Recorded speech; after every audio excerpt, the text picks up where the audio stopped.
Good evening. I'd like to call to order the regular meeting of the Parks and Recreation Commission for January 27th, 2015. Let's start with the roll call. Stacy Ashland, Deidre Cromie, Jennifer Hedderly, Here. Ed Lowing, Here. Abby Knopper, Here. Pat Markovich, Here. Keith Rechtel, Here. Council Eric Fithel, is that how you say it? Philseth, sorry. So I guess I'll intervene before we move on to agenda changes. Welcome our new council liaison, Eric Philseth. We're glad to have you here.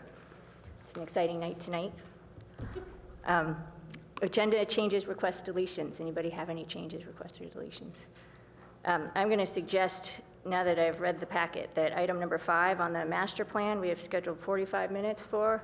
I imagine that'll take at least an hour. So let's plan for that, but also everyone try to be efficient in your comments so that we can move things along. Oral communications. Now is the time for members of the public to comment on any item not on the agenda. I don't have any comment cards for that. So we'll move on to item number 1, approval of draft minutes from the special meeting December 9th. Do we have any edits or changes to the minutes?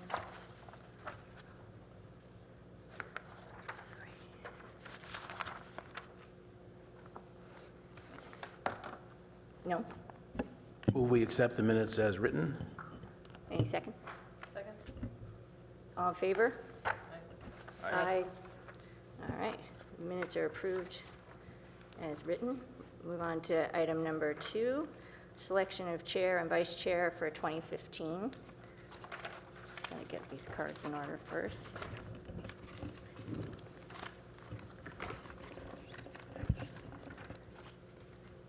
Okay, so every year we select a new chair and vice chair. I think my job is to describe we start with the chair, and I can describe the role of the chairperson and then the process for nominations and elections. So the chair, basically, you know most of what I do here at the table, but also there's a lot of coordinating with city staff, with other commissions, with council liaison, coordinating meetings, setting agendas, checking in with commissioners about any issues that they want to add to the agenda, prioritizing work, keeping things moving forward, staying on top of council action and action in other commissions that's relevant to our work, managing meetings, identifying and building consensus, trying to keep us on message as we're sorting through issues and managing our time, and also keeping on top of the ad hoc committees. We have a lot of ad hoc committees doing work on their own, sort of checking in with them, figuring out where they are and keeping that work moving forward as well. Another big job for the chair is planning and directing the retreat and the joint council session. And finally, speaking on behalf of the commission to the council or to media, whoever. Skills it requires are basically organizational skills, attention to detail, initiative to keep track of what's going on and keep us moving, communication skills, tact and diplomacy, trying to keep track of who has an interest in what and making sure they get heard. And that's kind of the nutshell what the job looks like. For the election, it's pretty simple. I open the floor to nominations. Commissioners can nominate one commissioner at a time, and each nominee must get a second. A commissioner can enter your own name into the nomination as well. Then after each nomination, I'll ask the nominated person if they're willing to accept the nomination, and if yes, we continue on to the next nomination. Once there are no further nominations, we'll close nominations and take a vote. There's a ballot in front of you with a list of names, and you pick the one name that you want to elect, and then Catherine will tally the votes. And the new elected chair will assume responsibility for chairing the meeting, the rest of this meeting, including election of the vice chair, which follows the same protocol. So I'll open up to nominations. Are there any nominations? Commissioner Markovich. I nominate Commissioner Rectal for chair. I've watched him over last year really grow into his role, and he's very detail-oriented and asks the right questions. So I think he'd be a really good chair. I think it's time for him. I'll second that. I think Keith will do a great job. Any other nominations? Would you, oh, right. Are you willing to accept the nomination, Commissioner Richtel?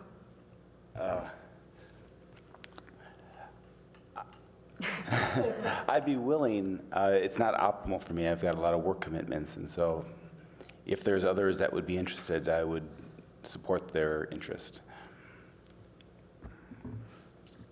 Any others?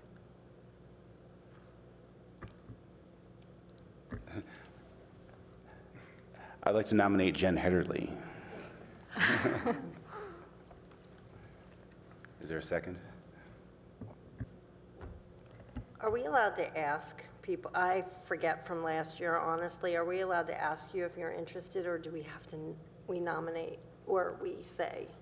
I think officially the nomination happens then, and we have to say, though, it's a very awkward process. It is, I know. it's terrible. I Well, want I that think- record saying I that. think every nomination should be seconded, so I'd be happy Yeah, okay. to second that. I was going to say, And I'll get a say. response from our current chair. Okay. I would prefer not to do it this year. I have some family situations that really need my attention for the next few months at the very least, so I don't think I can give it my full attention either. So I would decline.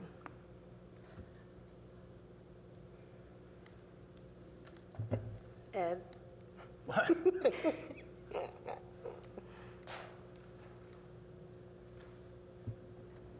That died for a lack of second. I think All right. the question is if, you can do it. I mean, if you're going to be absent half the time, then you're not going to feel good about that, but the nomination's there, and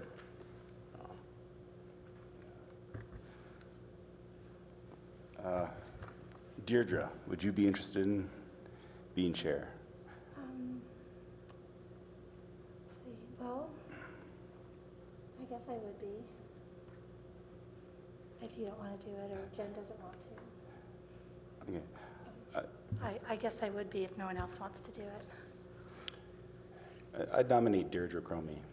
Is there a second? Do we have a second? I'll second. Any others?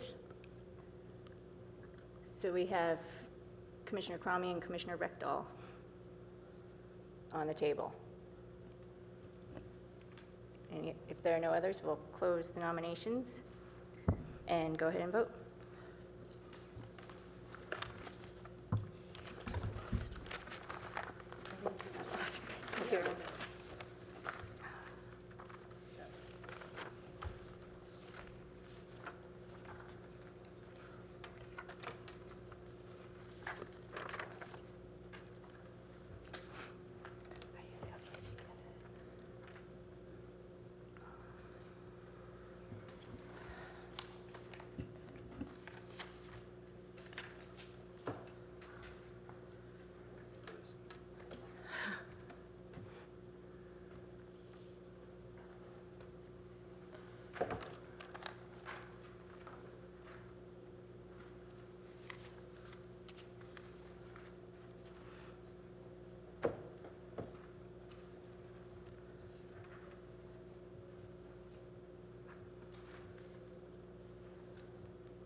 There's 4 for Rectal and 2 for Cromie.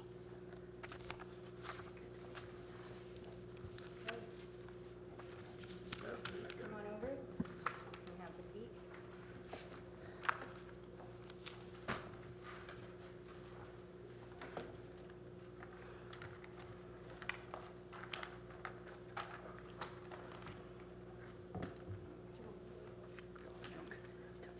Come into it.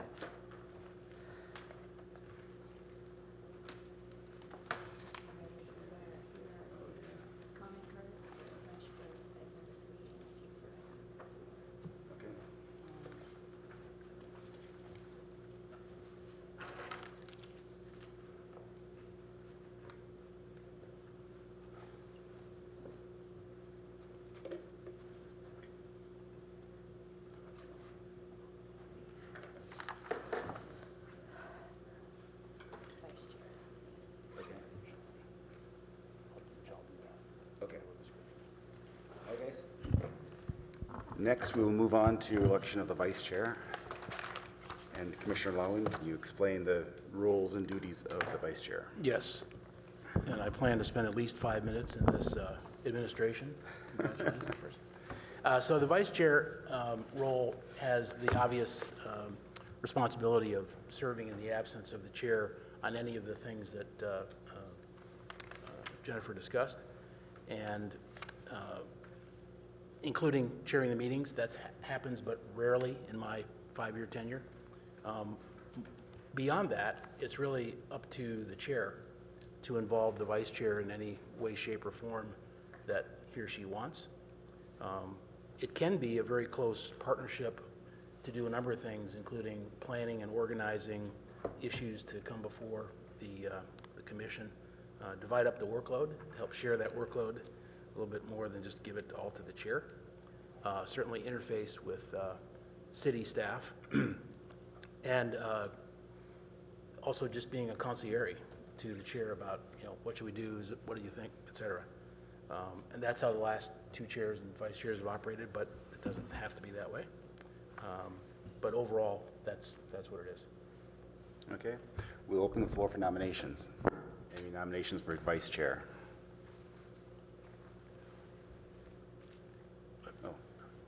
Oh. I'd like to nominate Commissioner Markovich. Do we have a second? I'll second. Okay.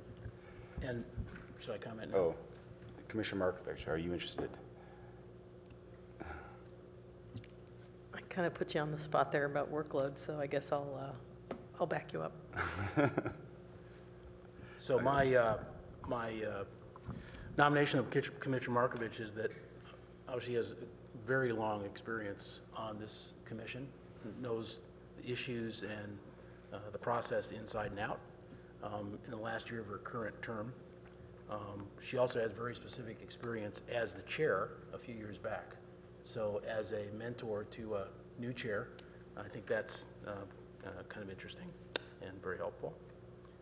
Knows a lot of the city staff very well and has worked with them in and outside of the recreation group. And has very good experience and relationships with multiple council members as well, which is helpful. And given our new liaison, maybe she can even be a mentor to our new liaison and get him up to speed.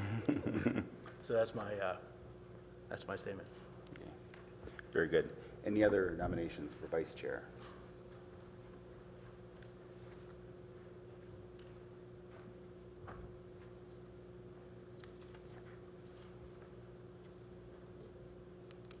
Okay. No other nominations. We will now vote for vice chair.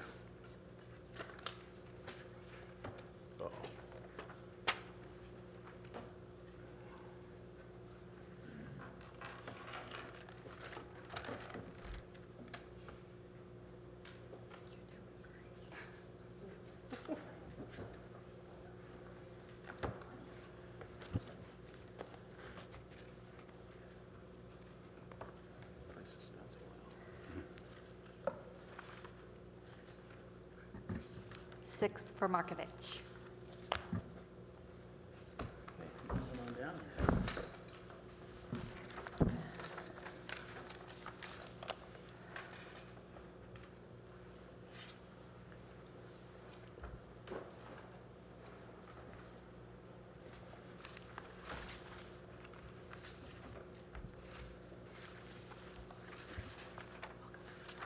Thank you. Okay. So we have speakers. Oh, yeah. Yeah, first, before we start the business, we really should thank Commissioner Heatherly.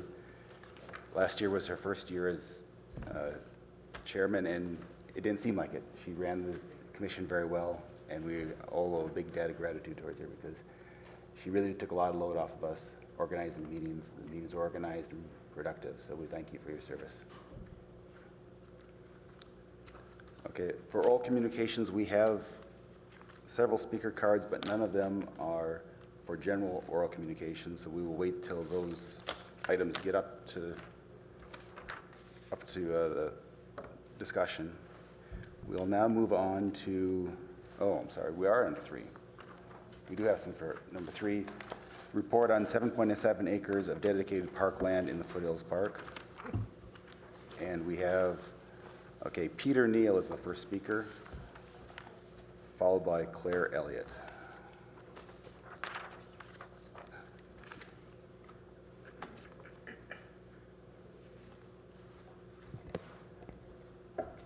Good evening.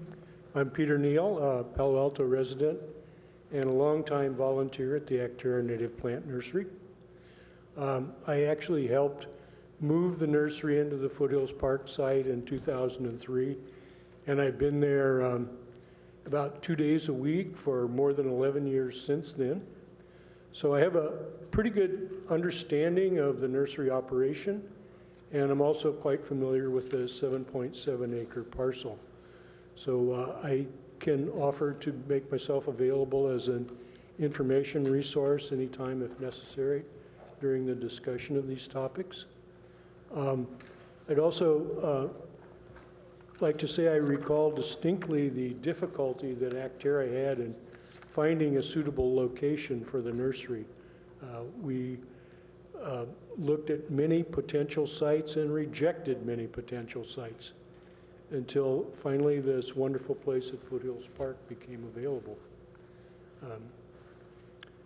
Since the nursery relocated there, it has expanded dramatically and it has become a real focal point and primary supplier for native plant restoration in the local area here.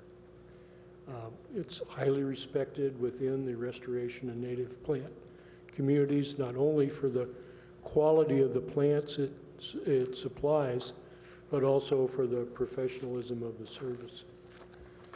I might also add that the nursery is an indispensable part of the Actera stewardship program. All plants used in Actera stewardship activities are grown at the nursery.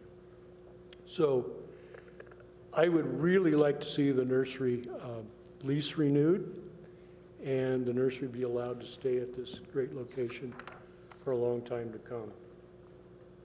I'd also like to comment on 2 other proposals, that being the hydrologic study of Buckeye Creek and incorporating the 7.7 acre parcel into the Parks and Open Space master planning process. I think it's very important to do those things. And I also suggest that no kind of alteration, construction, or development be undertaken on the site until the results of those studies can be completed. And I just urge us to take a slow but thorough approach to deciding the best thing to do with this property. And I thank you. Okay. Thank you. Claire Elliott is up, followed by Alex Van Velt. Hi, I'm Claire Elliott. I'm a resident of Palo Alto and have enjoyed using Foothill Park for a couple of decades.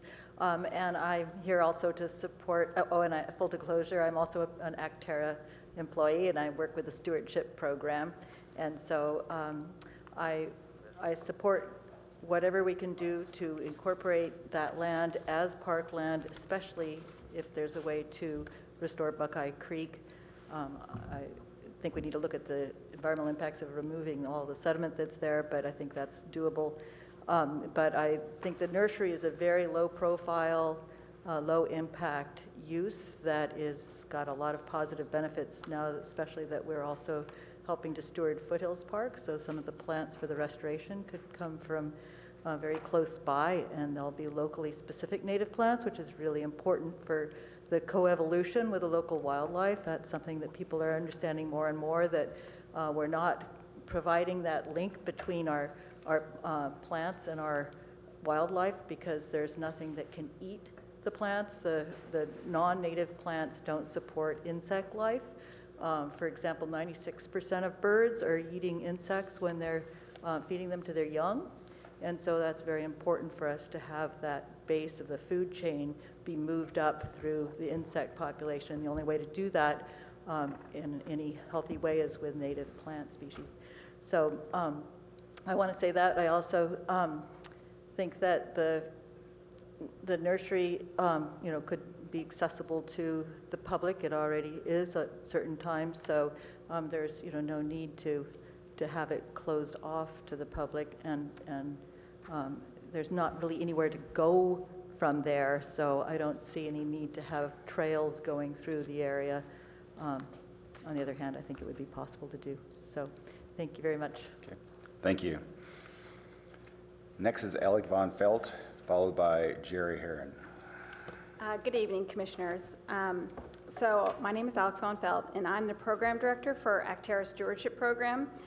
I know most of you, or several of you, were out at the site when we had the site visit, but for those of you that weren't, Actera is a Palo Alto-based environmental nonprofit that engages and educates the community to restore our local open spaces, parks, and creeks. And we've been partnering with the City of Palo Alto to assist with land stewardship since 1996. We get people out to enjoy and restore our valued open spaces. We educate our youth about the importance of preserving these places and the services they provide so that they can be environmental stewards and make informed decisions as adults. Last year, we worked with over 3,500 volunteers on Palo Alto sites alone, including Arrastradero Preserve, Foothills Park, San Francisco Creek, Matadero Creek, Barron Creek, Adobe Creek, and also several sites within the Palo Alto School District. And over half of our volunteers are youth. Also this past year, the dollar value of this labor was estimated to be about $250,000. On top of Actera secured about $115,000 in other grants that went to the direct benefit of Palo Alto sites. Our nursery supports all of our projects as well as is a regional provider for other agencies such as the Santa Clara Valley Water District and the Mid-Peninsula Regional Open Space District. And we also provide an educational resource. In fact, the California Native Plant Society just had a large conference recently, and one of the sites that they went to was our nursery. As Claire mentioned, we are the steward for Foothills Park, and we just recently secured some additional funds to help restore Buckeye Creek.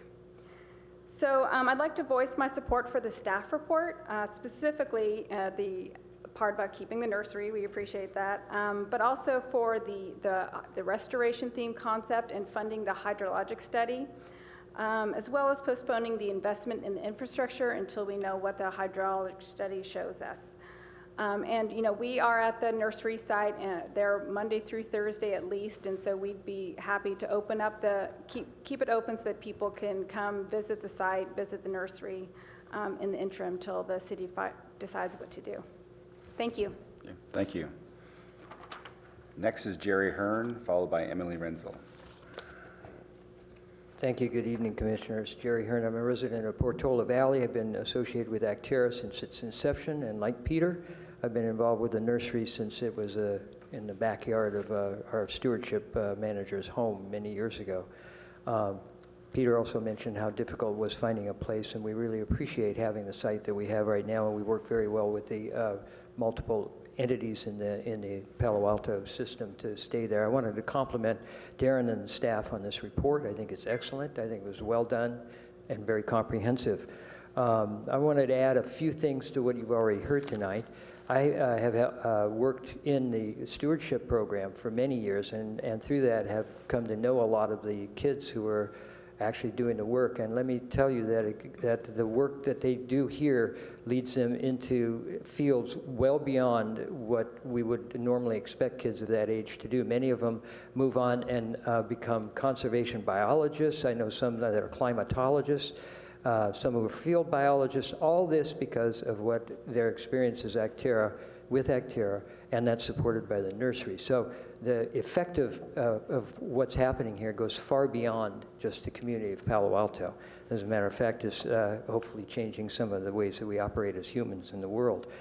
Turning to the report exactly, and I would also strongly recommend that we extend the lease for Actera for obvious reasons. The hydrologic study is an excellent idea. I also happen to work a lot in the watersheds. I'm the watershed right around there, San Francisco Creek. There is definitely steelhead in Los Trancos Creek, and were it possible, they would also be coming up in Buckeye Creek. So there's a possibility of some fairly extensive and important restoration to happen there. The study has to happen first. The other idea, that I also happen to sit on the committee that's working with the master plan project for the parks.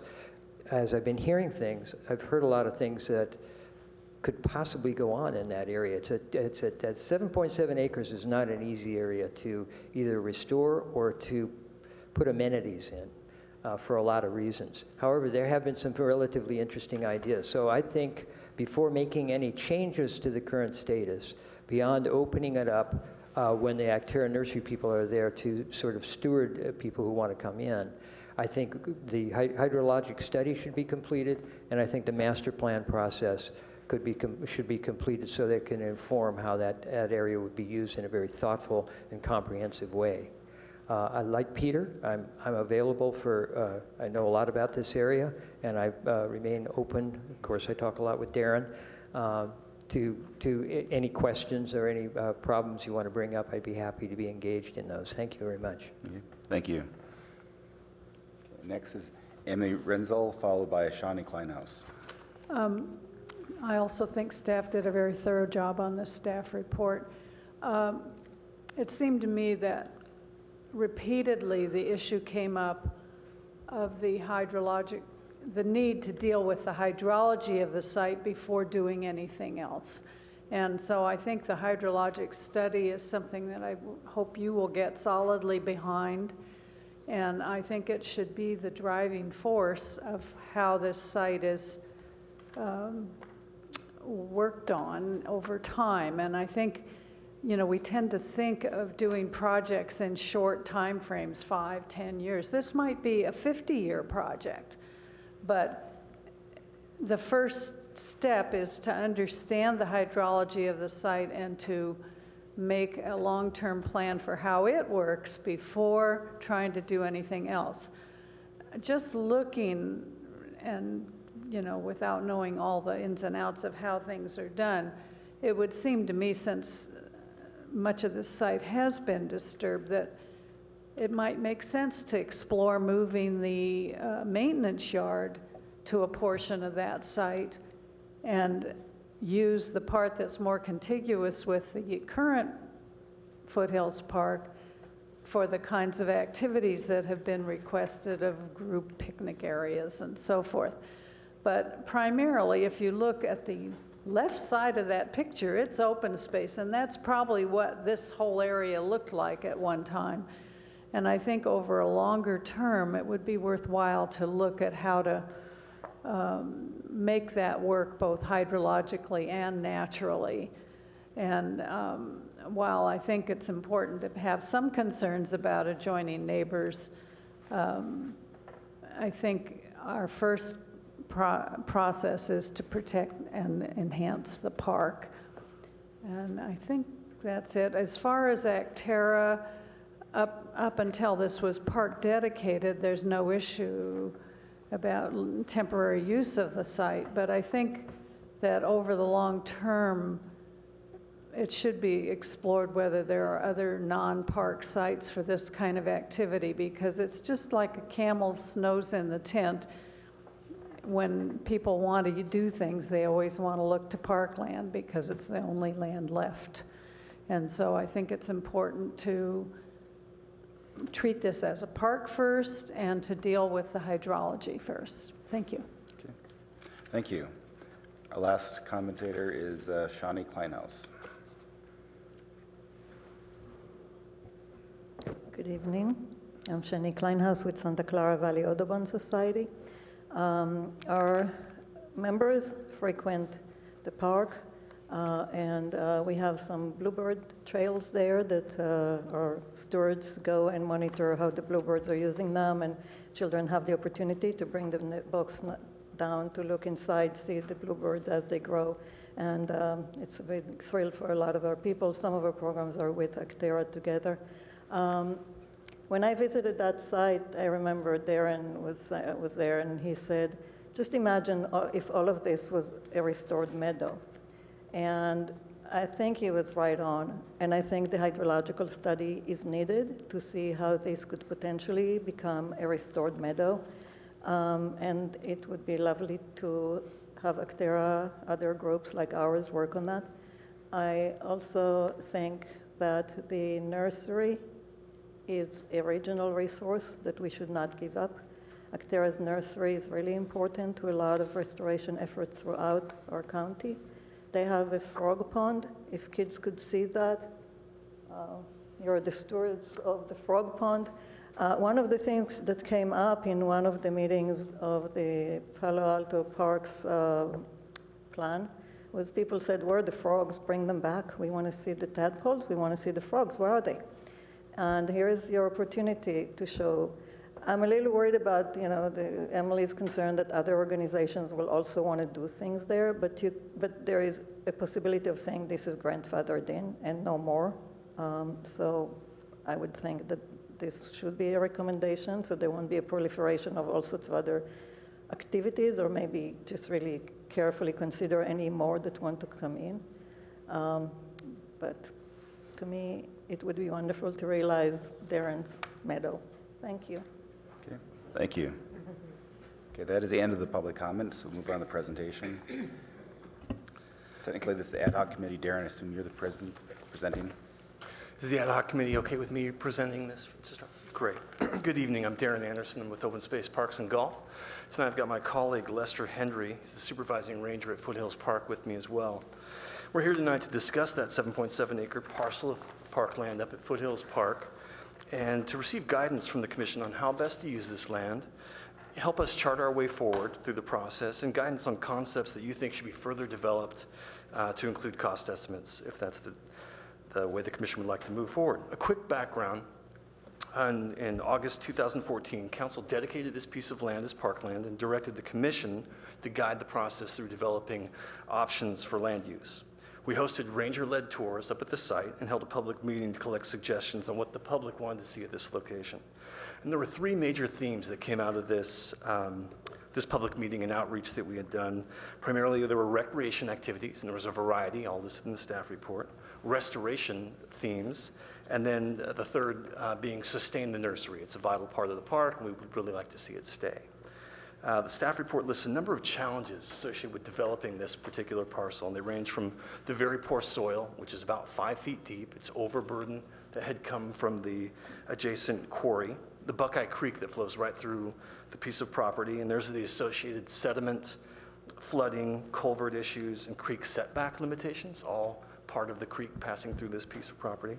The need for the hydrologic study to address those aforementioned creek issues, the lack of any existing utilities on the parcel, the easements, such as the emergency ingress and egress easement, and the fact that it's a one-way entry and exit that passes right through a maintenance area. In November 2014, the ad hoc committee provided an update for council at a joint meeting, and the council had a number of suggestions and questions all enumerated in the report. The staff report includes a section on feasibility and needs assessment associated with these themes that were generated. I just want to highlight this assessment was done by staff. This was not part of the master plan, and it was predicated on an analysis of our existing facilities, such as our campground. And we look at our reservations and confirm when it's busy, when it's booked, and when we had extra requests. So this is staff analysis and analysis of our existing reservations. And you'll see, for example, on the recreation theme, we looked at camping. And this was one of the elements we looked at. The demand on camping is there. We've got our existing toll camp, and we've looked at our reservations. We know weekends during the summer, we always book out. So there is demand for more camping at our park, and we could definitely fill additional requests if there was another campground. The feasibility section lists a number of issues that make camping problematic in that area. Likewise, for restoration, it's fairly clear the site would definitely benefit from restoration. The need is very clear. It's a bare soil, basically compacted with a few weeds. And you can see in the photo of the site, the adjacent area is heavily treed and wooded. So there's a variety of options for restoration. The feasibility, however, in the restoration is challenging. You've got that poor soil, though not impossible. I've been to restoration workshops where I've seen very compacted, poor soil, eventually made proper, made, healed basically. And there's a variety of different ways that could happen, but it would be long and involved. The last page of the staff report includes a list of 9 options that the staff and the ad hoc committee have put together that we thought might foster discussion and help guide the discussion a little bit tonight. Attachment C, there's a number of aerial photographs. I'm going to open that up right now.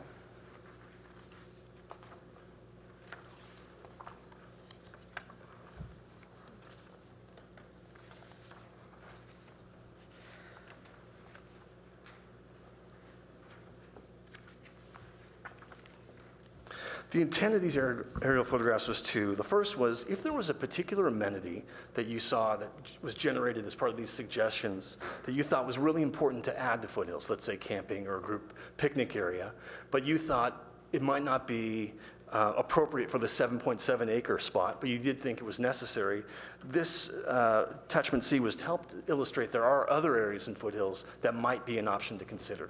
This particular one is a little spot below Station 8 up in foothills. It's flat, small, and if you scroll down, please, Lester,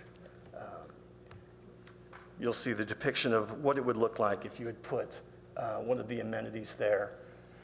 I believe this is a group pavilion area, and what it would look like, the size with the Actera nursery in that spot. And if we scroll down again, I think there's another. Again, only to illustrate that if there was a particular amenity that you really wanted to have and you didn't think it would fit in the 7.7, this was just another option to consider.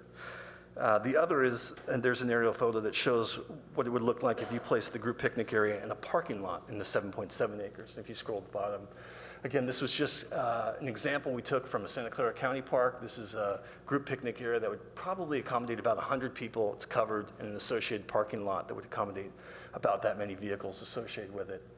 And again, it's rough estimates, just strictly to give you an idea if what it would look like with these amenities on this property.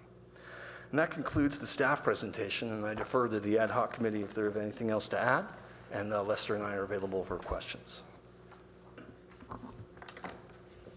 Okay. Anyone from the ad hoc committee want to? I just wanted to say thank you very much to Darren and to Lester for leading the group meetings. Obviously, this is a hot issue. A lot of people have opinions about it, and there's a lot of different elements that go into making the appropriate decisions as to what this parcel of land could or couldn't be. So I just did want to say thank you very much for that. And this staff report I thought was extremely efficient and sort of laying everything out so everybody understands all of the different parameters and all of the different issues that might preclude us from going in one specific direction. But we obviously wanted to open it up to the commission for discussion. Do you want to talk at all? Okay. Okay. We'll open up for questions or comments. Commissioner Cromie. Thank you for the report, Darren, and thank you to the ad hoc committee for your work. I think it's a really well thought out report. I have a couple comments. First of all, I think what has been missing is the hydrology study, so that's of tantamount importance. We know there are problems there despite some kind of attempted remediations. The creek channelization has gotten worse. So those things are definitely deteriorating rather than getting better. And I think that for us to make the best use of our natural resources, we need to invest in the study. It just seems like a no-brainer to me to get this study done. And I really appreciate you, Darren, having worked on this previously. And the last time you proposed it, this wasn't yet dedicated parkland. So I think that there's a lot more interest in this now. So I hope that will gain traction. I'd want to say I wouldn't ever want to see a parking lot go into that area, so I think any activity that needs a parking lot should just automatically be crossed off the list. I mean, the beauty of this land is a continuation of this valley, and I don't see why we would want to mess it up with a parking lot. I think that something that's undervalued in this report is the interest in hiking trails. There's a comment here that it wasn't stated in public meetings, but I do recall people mentioning it. So there's a couple line items. Number 7, it's mentioned in your list of public comments. Line item number 23 for connectivity. I think people are interested also in trails with respect to this idea of it being a rustic campground. The idea is that you would hike in there. I don't think anyone, aside from using it maybe as some children's activity center, was really contemplating having people drive into this area. So I think the spirit of camping, I don't really support camping at this site, but I do support trails because I support connectivity. Connecting this as one continuous valley. It doesn't have to be some extensive trail system. And I think implicitly in supporting the hydrology study, I very much support restoration in whatever way we can do it. It'd probably have to be quite slowly, I imagine. I think the hydrology study would help plan that all out. And as far as Actera goes, I know that they provide essential activities for the city, but I do not think it should be assumed that Actera should be on the site. It's parkland. I think there are other places Actera can go if the hydrology study shows that they're in the wrong place. I feel the same way about the maintenance yard. That was recently remodeled, so obviously we wouldn't want to do anything to it too soon, but again, there wasn't a big picture. There wasn't a comprehensive look at this land the last time that maintenance area was remodeled, so I think it is in the way, but it happens to be there, and I know it was really expensive, so I think just in terms of long-term thinking, maybe it should go somewhere else. The same with Actera. I would not support renewing their lease for 5 years, maybe some, not until the hydrology study is done, maybe some shorter term renewal. And that's not to say that Actera is not incredibly important to our city. Thank you. Any other comments? Yep. Commissioner Lowing.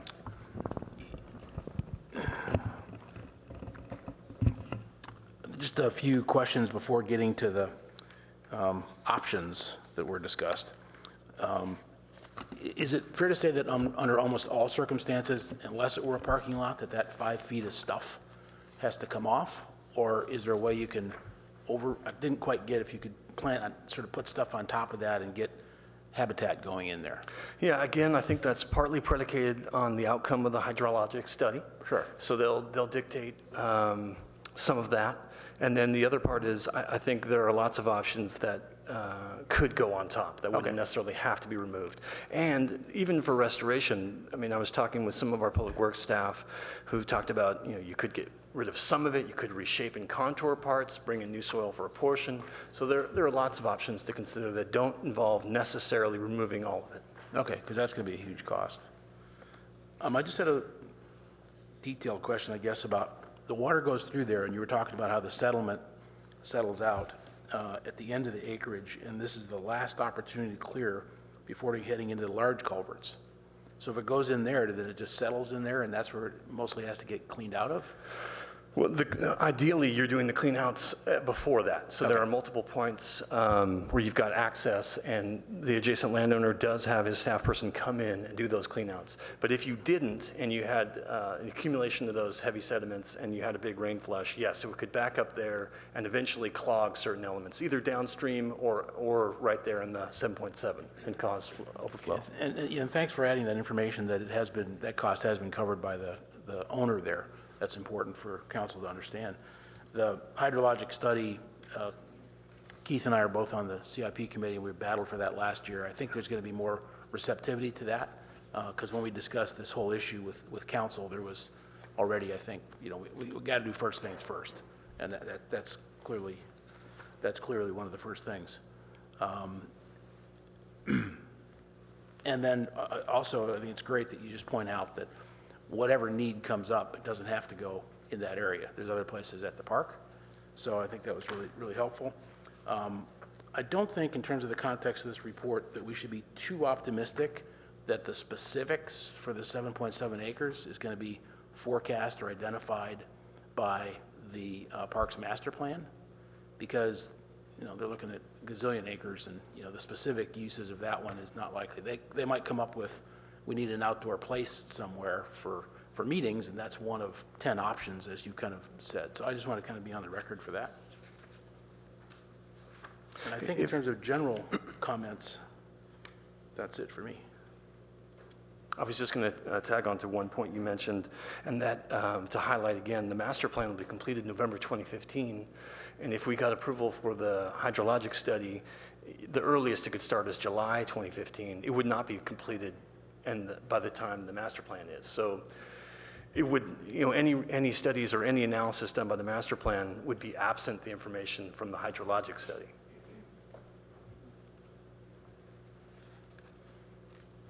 Commissioner Heatherly. Thanks. First, I want to thank all the speakers for coming tonight. I really appreciate that every time this is on the agenda, a lot of you show up and tell us about what it is that you love about that spot, because just as a lot of folks didn't know it existed, we also don't know much about what Actera is doing there, what the nursery is all about. So I think that's really helpful for us and for the public to reiterate that at every opportunity that you get. Looking at the ad hoc recommendations, I think we likely have consensus up here about supporting the hydrology study, and that should come first before anything else. I agree with Commissioner Cromie that 5 years is probably too long a lease, given that we haven't done that study yet and we don't know what our options are and how quickly we may or may not want to act on something. So I would argue for something shorter. I would renew the lease, but for some period shorter than the 5 years.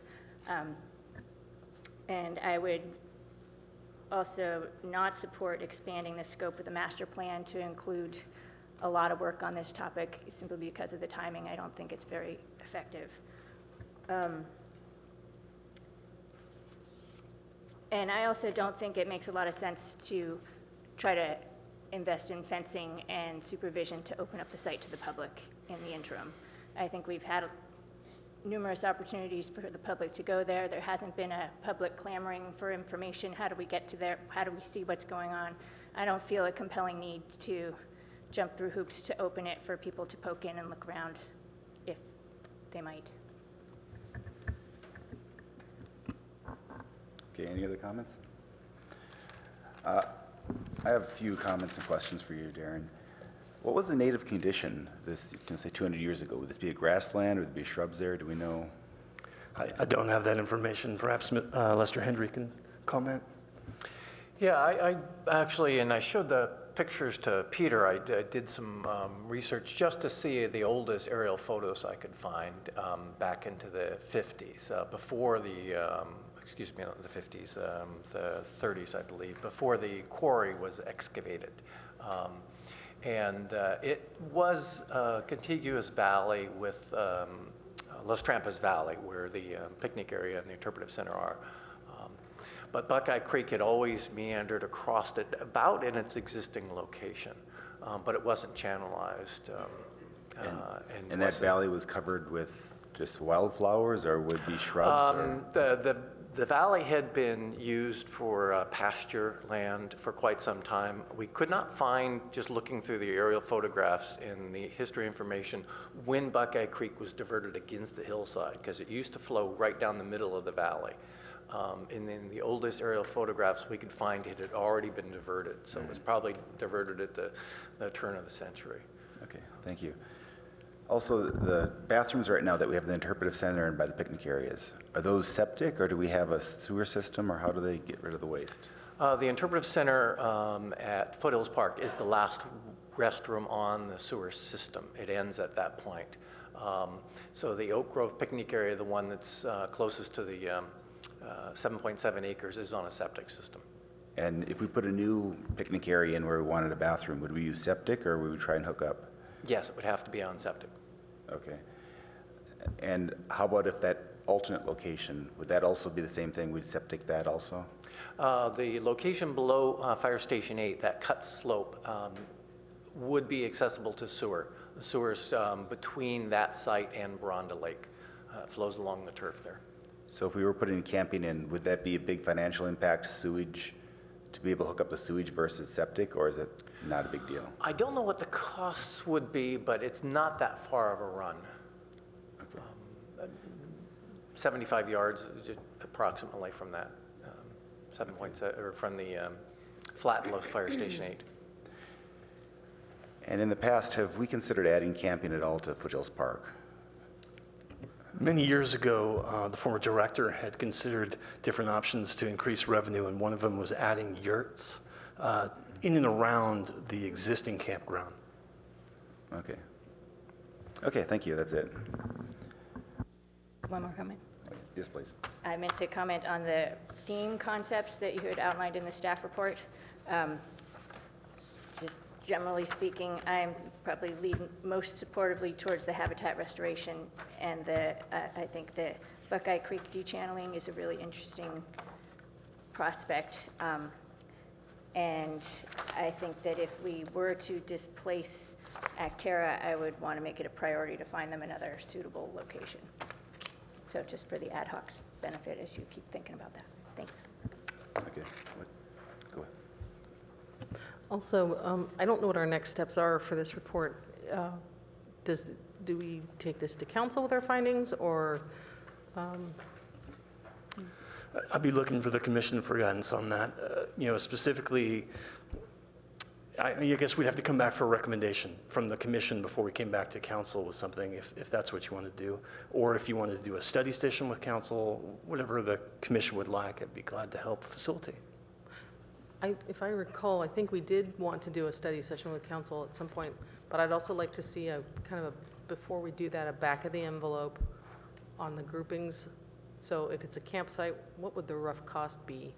If it's restoration of the site to wildlands, what that would be, that type of thing. I know, for example, we can't relocate the maintenance yard because of the fact that there's an underground gas tank there, and that would be prohibitively expensive. But it would be nice because it gives us more to think about and to discuss with the council. Thanks. I'd like to put a question back to the ad hoc, though. Did you guys give any weighting to any of these? Are they equally weighted? That's the first question. And the second question is, because of this good work of saying there are alternative spaces, it seems like that's another level of analysis that should be, well, now come to think of it, now that we see that, it'd be better to be away from the personal residence of Mr. Arriaga and stuff like that. So maybe 3 of these go off of here relative specifically to the 7.7. Before I address what you said, I want to slightly disagree with what you just said, in that I know that there was a possibility discussion study session with council that was requested at our joint meeting in December, and I think that's almost putting the cart before the horse, because until we do the hydrologic study and find out what is possible and what are the environmental impacts, it's almost impossible to make suggestions as to what should actually happen there. There's a lot of creek setback requirements, the channelization, the sediment, if hopefully we get rain again and it floods. I mean, there's so many things that would have an impact that if we make a suggestion and people just sort of lock into, yes, we need a picnic area, and then we realize after we do that study, well, you know what, that just doesn't make sense now, then we have to sort of backtrack. I agree with you on that. The 2 things I think that are going to drive these decisions are the hydrologic study and the costs of each option. And getting back to what Ed had asked, no, we did not weight these. We just put them all out there because we just wanted a discussion amongst the commission members to get their ideas. We didn't want to sway them one way or another. But these pictures of the other options for, say, campgrounds and other areas of the park, I don't want to start getting into let's redesign the entire park. We just need to stick to the 7.7 acres. But it's comforting to know that if there are other options out there that it could be done, that it's just something to think about. The other issue that I wanted to bring up is I too agree that we shouldn't dive too deep into the MIG because of the weird timing of the report. However, the benefit of having all of that download and that strategic information is that we will see what gaps are in our programming as a city overall. So from a broad analysis perspective, if we see that there are specific, gosh, we need more campsites in the city of Palo Alto, that could help drive this conversation. It doesn't have to be specific to the 7.7.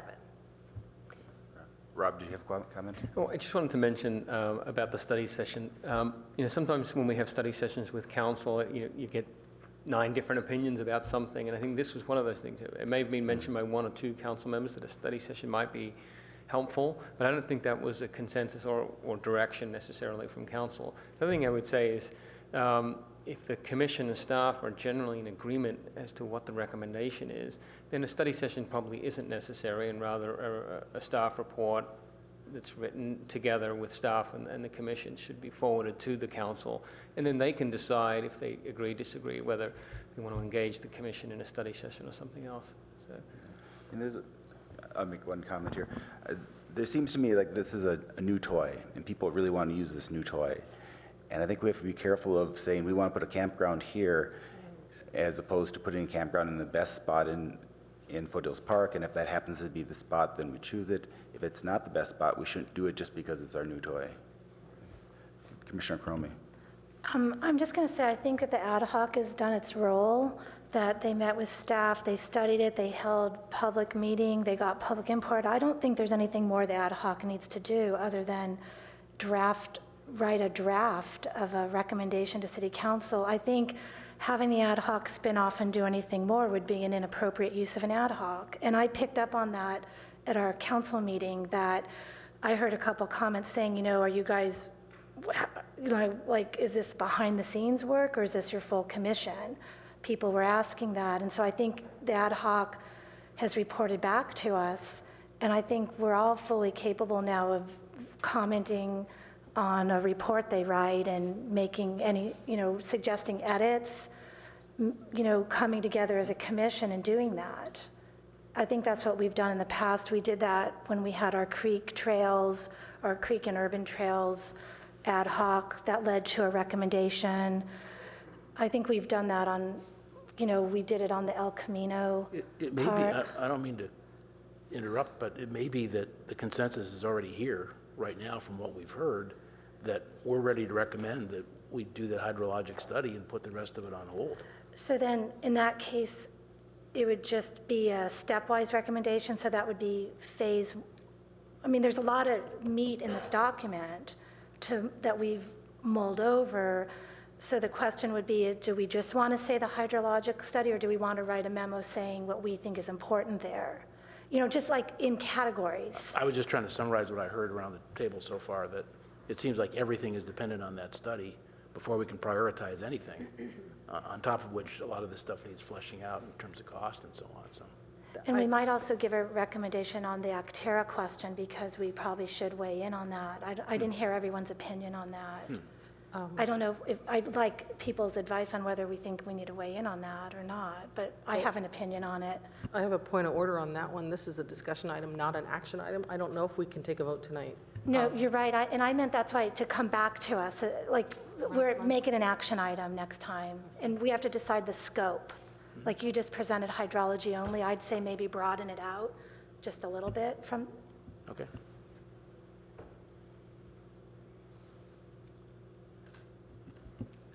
I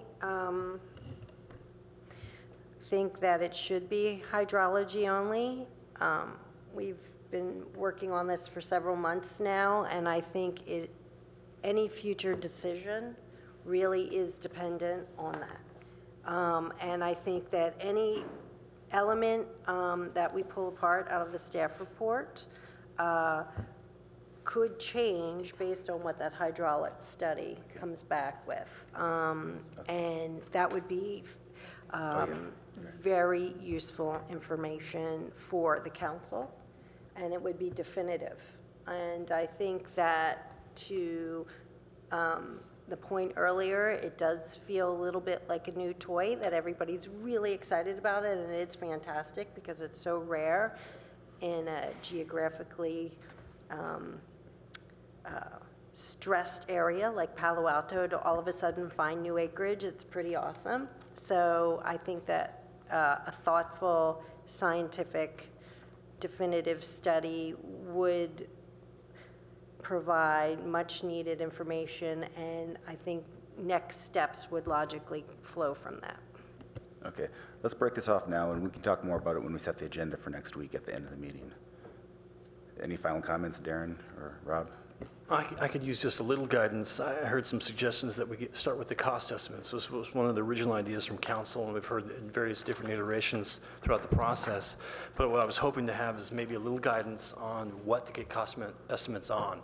It's fairly time intensive to get cost estimates for every one of those. So if there was anything that you felt strongly about or guidance, or you want cost estimates for everything, I just need a little guidance there. That's going to come after the hydrologic study. I don't think, it's a waste of time to do it before. So it's just something that I felt was important when it was presented later on. But if it looks like next month we're just going to vote on the hydrologic study, then it's not necessary now. Okay, great, thank you. And then the other clarification is, did you want to see, in combination with the hydrology study, recommendation regarding the Actera nursery lease renewal?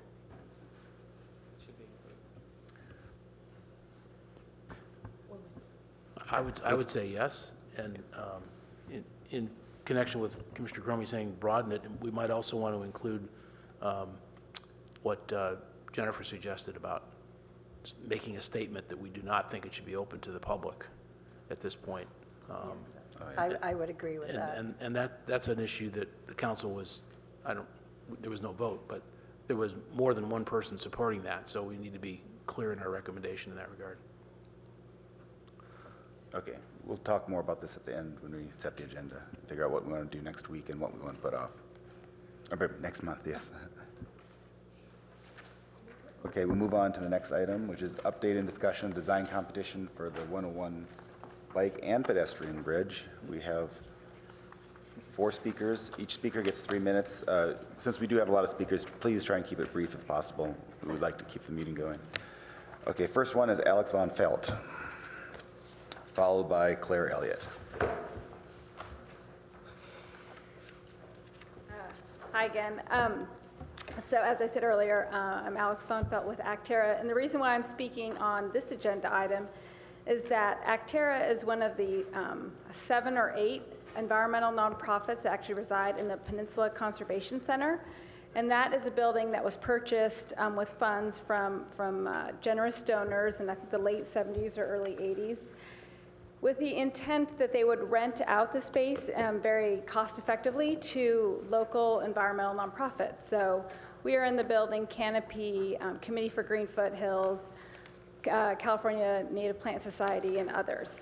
So our building is very close to this, and we actually have many people that work for our nonprofit as well as other nonprofits that bike to work all the time. And so having this this option is wonderful because, as you all know, when it rains, they close the undercrossing from Adobe, so it makes it a much longer drive, or ride, I should say. So in looking at the 3 options that were presented, I'd like to voice my support for option C for a few reasons. One is just the profile is much more understated than the other ones. And I think it reflects Palo Alto's ethic, if you will, that of respecting the land, where man-made structures should be subservient, especially in a setting like this with the beautiful baylands around. It's also, compared to the other options, much more friendly to wildlife. So birds that are all around this area. This is a very important estuary, as you probably all know. So many birds are migrating around. You see herons and egrets all the time around here, and so the other structures look like they would pose a bigger threat to them. So we would say I would say I support option C. And lastly, the way that it interfaces with the baylands using a native plant palette, and I know the landscape architect that is on that plan I have confidence that it would be done sensitively. Thank you. Okay, thank you. Next is Claire Elliott, followed by Emily Renzel. So I'm Claire Elliott, and I'm a resident of Palo Alto and a frequent bicycler to work at the Peninsula Conservation Center, because I work at Actera. And I'm absolutely delighted that we're getting closer to having a year-round overpass. I would be curious to hear, I didn't see it in the staff report, but I didn't read every word of it, whether anybody actually considered making it less expensive perhaps by using an underpass that was watertight. I don't know if that's done anywhere, but we go under the bay in BART, and it's probably a little late to bring up that option, but it seems like it might be cheaper to go that route. It might be kind of cool. It could be translucent so you could see the fish swimming upstream. I don't know. Anyway, that would be one option that maybe nobody's considered. I would love to see it connect to Adobe Creek Trail so that people can avoid going out on Bayshore, West Bayshore, because that's very treacherous as you're bicycling down Fabian and have to cross over to get to that underpass. It's a really dangerous spot. So if we could have the Water District support and Palo Alto support, I don't know what it's going to take to be able to bicycle up along Adobe Creek and avoid that road crossing, that would be fabulous. And I, like Alex, like the lower profile look if we're going for a bridge to do something with less bird entrapment and lower expense if possible and lower profile. I've also worked on creek cleanup days along that stretch of Adobe Creek, and there's a lot of wildlife in there. I'm delighted to see and hear a kingfisher fly up that stretch of creek. So it's a really special place, and it's delightful that we're going to get people out there on foot instead of driving to go visit the Baylands. Thank you. Okay, thank you. Emily Renzel, followed by Irene Steves. Well, I concur with the last two speakers with respect to preferring option C, which is the low profile proposal. It's very exciting to see the other proposals, but I think they would be a huge distraction from the beautiful natural areas that we have there, and also not consistent with the idea of just enjoying that natural area rather than to be distracted by being in the McDonald's arch or whatever. As I looked at the different videos of these things, the one that's like a canoe kind of lost me, but the large one that is the choice of some of these other commissions struck me as being a real traffic hazard. I think as people are coming along, we have a huge number. I listen to 740 traffic all the time, not when I'm driving, because I want to know where I can go and when. And we have a lot of accidents along this stretch in Palo Alto, San Antonio, Embarcadero, Oregon. All the time there's traffic backups due to accidents. And I worry that putting something that has all these sparkly discs or whatever they are is going to distract drivers and make it an unsafe thing. So that it's secondary to my concern about having a profile that fits with the concept of baylands, which are low and flat. So I urge you to support option 3C. Thank you. Irene Steves, followed by Shawnee Kleinhaus. Good evening, Commissioners. My name is Irene, and tonight I'm here to speak on behalf of the Sierra Club. At its regularly scheduled monthly meeting on January 26, 2015, the Sierra Club Loma Prieta Chapter Conservation Committee took up the issue of the proposed Palo Alto bicycle bridge. The chapter's headquarters is located nearby what is to be the bridge's Bayshore landing point, and the chapter has been following the public process, having previously commented in tandem with the Santa Clara Valley Audubon Society. The Conservation Committees unanimously agreed on 3 points. First, a signature bridge that incorporates aesthetic design features that pose peril to wildlife is a bridge signature that a progressive city such as Palo Alto should have no part of. We see in options A and B unjustifiable and unmitigable risks to birds. Second, as a national club that is very invested in furthering environmental transportation such as bicycling, we would prefer that bicycle transportation funding be used economically in order to achieve more bicycle infrastructure. We have a long way to go before we feel that we have so much bicycle infrastructure that we can start spending large sums to turn our bridges into public art over freeways. Please consider using half the money to fix the Embarcadero Bridge.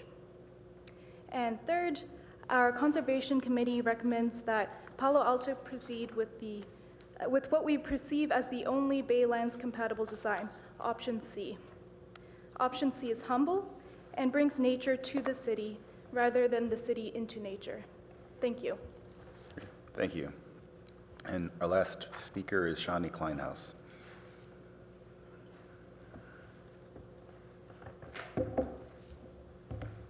Thank you. Shani Kleinhaus with Santa Clara Valley Audubon Society. I also live really close to the bridge, and I use the underpass when I walk my dog sometimes, so it's near home.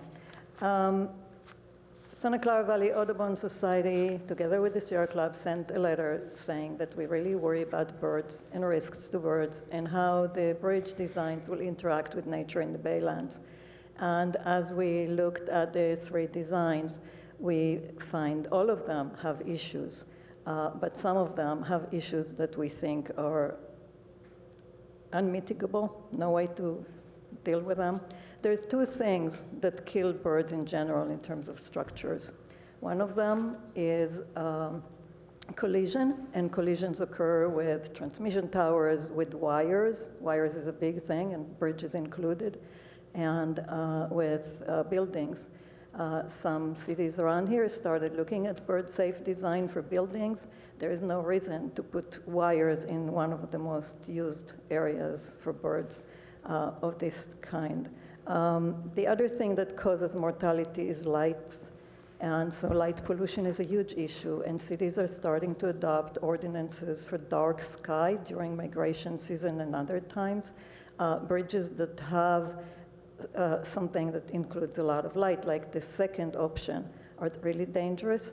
And even option C, which we favored because it's lower and it doesn't have those protrusion and a lot of wires, only some, has lights at night. So we would like to see a change in that. And, you know, the option A, which looks to us as the most hazardous to birds because of its size and because the incompatibility with the nature or the sense of space of nature in Palo Alto. If you look at the handouts that you were given, the lights during the evening or during fog can actually, those reflective things that are supposed to mitigate the problem, will probably be not effective. But during the night, you don't see anything. And birds migrate during the night. That's the time they fly. Only the largest birds actually fly during the day. Most of the birds fly at night. And there's energy conservation and many, many other reasons don't want to get into it. But almost all the shorebirds fly at night. And those are the birds that will fly through there. And so this is a real huge risk to them. The other thing is those discs have not been tried as a permanent solution. I have seen them used at McClellan Ranch, different type of disc, but still the same idea of a kind of a reflective disc that moves around to prevent birds from nesting during construction. We found them to be non-effective in terms of how the birds respond to them, but people on the trail and people in the offices are really annoyed. So thank you. I hope you move with option C recommendation with some modification in terms of lighting and potentially a few other, I'm sure there'll be a lot of work with the designers later on. Thank you. Okay, thank you. Okay, Elizabeth Ames is here from the Public Works Department, and she's been heading up this study, this contest, and we'll turn it over to her then. Yes, thank you. Good evening. I'm Elizabeth Ames, Senior Project Manager with the City in Public Works. I also have Hang Nguyen. He's our project engineer sitting over here. He I was hoping that he could actually, we could try to structure this meeting where we could show the YouTube videos, and then potentially have the design, well, there's one design team here, correct? Do I have two design teams? We have one design team here, the winning design submission A here. And they can talk about their design after the YouTube video. But what we've been doing is structuring these as the study session is we would present the YouTube videos, and then segue into the design team discussion if they were here, and then we would have more discussion with the commission, if you're okay with that. Yeah, I'm okay with that. Go ahead. And then I also wanted to highlight that Judith Wasserman is here, and she is the chair of the design competition, and she's also here available for questions. So just to recap, kind of like what we want to do tonight is what I'm doing here is I wanted to just draw your attention to this matrix, this comments matrix, and I think this is the first page in attachment F. And I don't know if the commission got the latest. Oh, you did get the latest one with the, it has the Public Art Commission comments on it. Yeah, we No? received that by email. Yeah. So you may. Oh, did you get, do you want a hard copy? I don't think everyone is printed out, so if you have copies, please pass them around. Oh, yes. And I also have like the latest comments we had from the public via our website, the city's website, cityofpaloalto.org/101. We have the YouTube videos and then this way to comment on the designs that way. So that's another attachment. Okay. That's enough. So those two documents are relatively hot off the press, so to speak. So we have an updated comments matrix, which is really the first, again, the first page of attachment F in the packet, that I was basically taking in comments from all the boards and commissions in the month of January on the pros and cons of each design submission. And I was going to forward this over to the city council. The city council would then decide on potentially a design on February 23rd. That's the tentative council meeting. And that's the emphasis I was hoping to gain from the commission. I'm not asking for a vote unless you feel compelled to vote. That's fine. We can do a straw poll. But I was trying to get comments in general and fill in the matrix, pro and con for each design submission. So that's really what I was trying to do tonight, and again, forward this to council. And also just to recap kind of what happened during the competition, or the last time I believe I saw this commission here, is we talked about the guiding principles with the Park and Rec Commission, and we formalized the guiding principles with this commission, and then I forwarded that over to the city council. So those guiding principles, which I believe is attachment, it's an exhibit or attachment in the packet. We use those guiding principles and the design guidelines as kind of like the guide, so to speak, for the design competition. And what happened is the city hired AIA, or the California Council, to manage the competition. With those materials, they solicited design teams internationally and locally, and we narrowed down those. We got 20 proposals, qualifications basically, and a design intent, and those 20 proposals were narrowed down to 3, and those 3 teams received a $20,000 stipend to develop the designs that you see now, which were on the YouTube videos, and the boards are here as well. So we've got the design boards and a YouTube video, which was made available to the design competition, which was the 5-member jury and the 4-member ARB panel. So it was a 9-member group. And this information, along with the design competitors, they were all presenting their designs via PowerPoint. And then the competition jury decided with, the winning team was submission A, which is the confluence or the arch design, which is over on the far left. And Judith Wasserman's the chair of the competition, and I think that she could recap a little bit more about what happened there. So with that, we're just taking this information forward to the boards and commissions, and we're hoping to get comments from this commission tonight. I have a question you said February 23rd, the council will be talking about this, voting on which design to pick. How is all the boards and commissions' inputs being transmitted? Are they just getting the same type of thing that we got from the notes and is there going to be some staff report summarizing it, or is it just going to be the raw results like we had? Well, there will be a staff report, and we'll try to generally summarize what we've heard at the boards and commissions.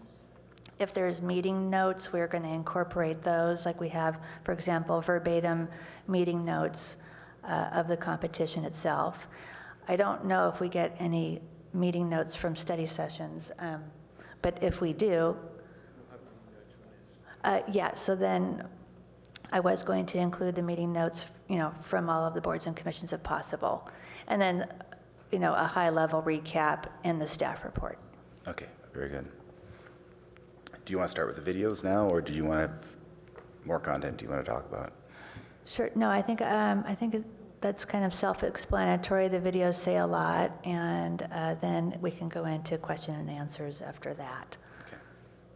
So first will be submission A, which was the winning design.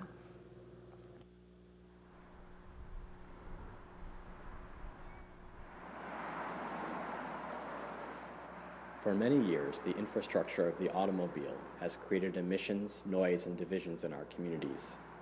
Palo Alto has instead embraced a more multimodal future, choosing walking and cycling, developing car sharing, and even self-driving vehicles. Palo Alto's Adobe Creek pedestrian and cyclist bridge is an opportunity to create a more multifunctional, forward-looking infrastructure, drawn from the trajectories of the cyclists moving along it and the sinuous waterways of the bay. It is designed not as an icon, but as an experience. Here at the confluence of Adobe and Barren Creeks, we can create an opportunity for experience, for beauty, and a deeper understanding of our natural world.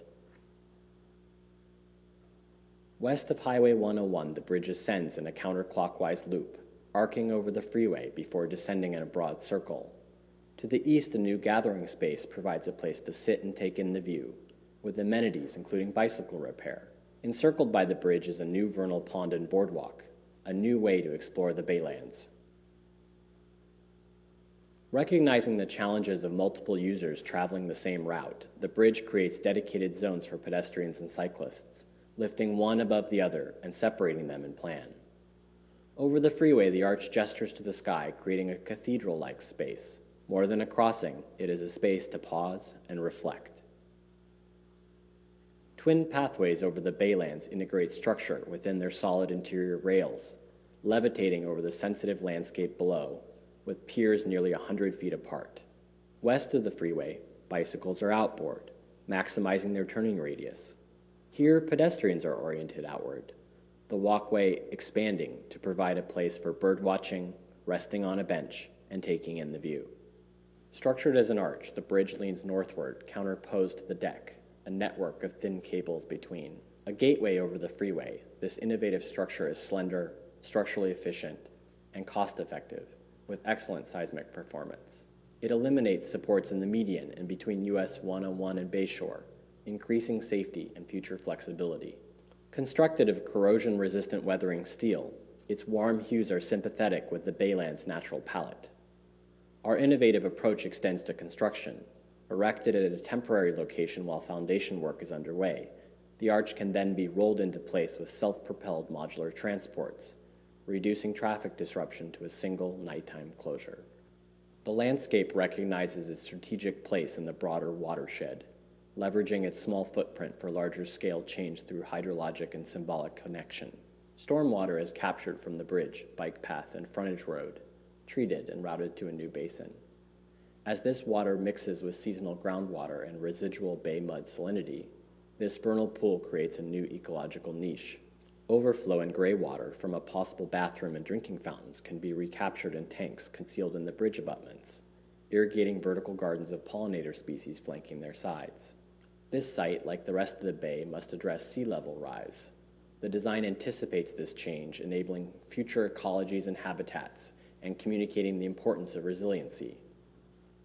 Bridge lighting is designed to conserve energy and be environmentally sensitive. Integrated sensors trigger white light in response to motion, guiding users along the pathway. From the freeway beneath, a jogger is visible as they approach, a comet's trail arcing overhead with the passing cyclist. Finally, large-scale artwork is integrated into the bridge, utilizing technology to engage the natural phenomena of the site. Brushed stainless steel discs are fixed to the cable net, weather vanes swaying in the wind, deterring birds and ensuring their safety. Undulating with each gust and passing vehicle, they sparkle in the sun, an ineffable experience of motion and light. We look to places like Palo Alto for what is possible, for what is next for smart, forward-looking cities. We hope this new bridge can similarly be a model, a confluence uniting the community, the landscape of the bay, and your shared future.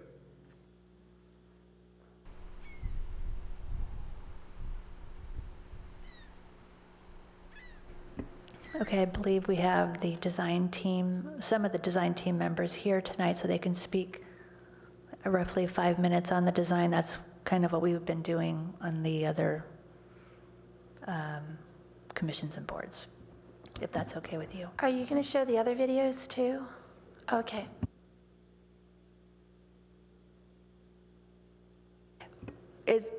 So just to kind of simplify, we were thinking of having the design team speak now, or you can wait. It's up to you. I'd like to see all 3 videos, and then Okay. you can go into the comments. Otherwise, we'll break it up and Okay, sure. stretch it out too much. Sounds good.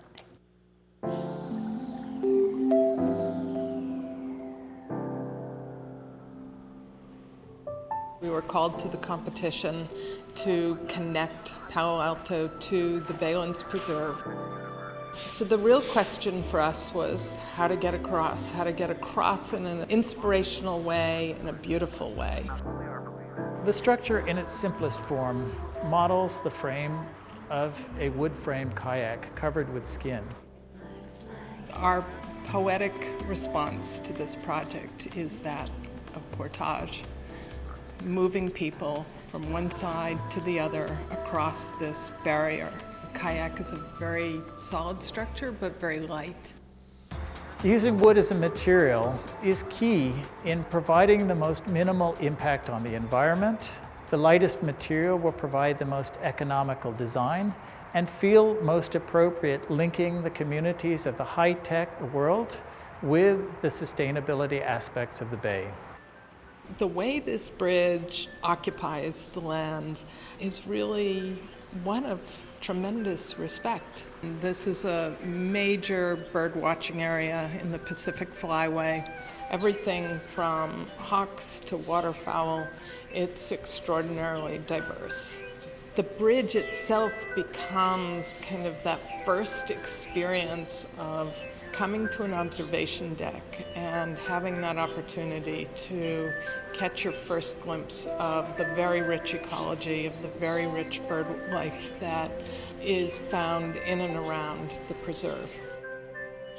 What's really spectacular about this ascent and descent is the relationship to water. We collect all the water across the span.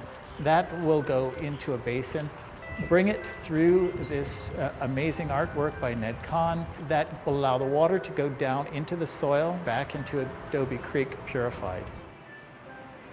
The air will be purified by a sustainable forest and offer it up to the community artists. The forest will be replanted at that time, and by such will sequester carbon over its lifetime, thus purifying the air that surrounds it. The solar energy that's created on site will be used for all activities, both to purify the water, to run the electricity for the bridge. So we will have a energy neutral project as well as a carbon neutral project. The bridge itself became this very light structure, and it touches the land very lightly. So the experience of walking across the bridge is really one of floating. One of the ways to provide the most economical span crossing is to reduce the length of the bridge. To do this, we lifted the structure to the sides, and by doing so, we allowed the structure to pass over the highway in the most minimal length of path. This reduces the overall cost of the project, and we would like to try to provide a bridge that minimizes the amount of waste for this crossing, to try to be as sustainable as possible. In fact, we would argue that our bridge has no footprint whatsoever. As we progress as a society, ecology is not one thing pure and simple, separate from people, but in fact it's the bringing together of the two systems, quite honestly.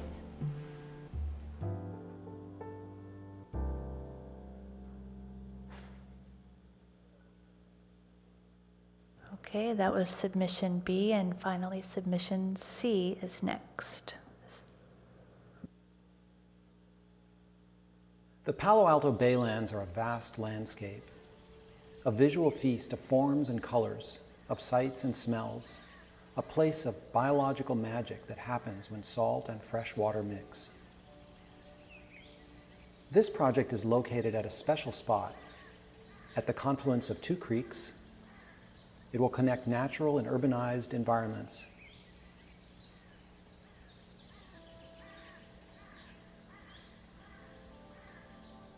And it's at the transition zone between two biomes. The flowing lines, low-profile structure, and architectural materials evoke the forms and colors of the Baylands. The result is a design that is beautiful and dramatic, yet respectful of context, timelessly modern, bird-friendly, cost-effective, and easy to construct. Let's take a virtual tour of the project.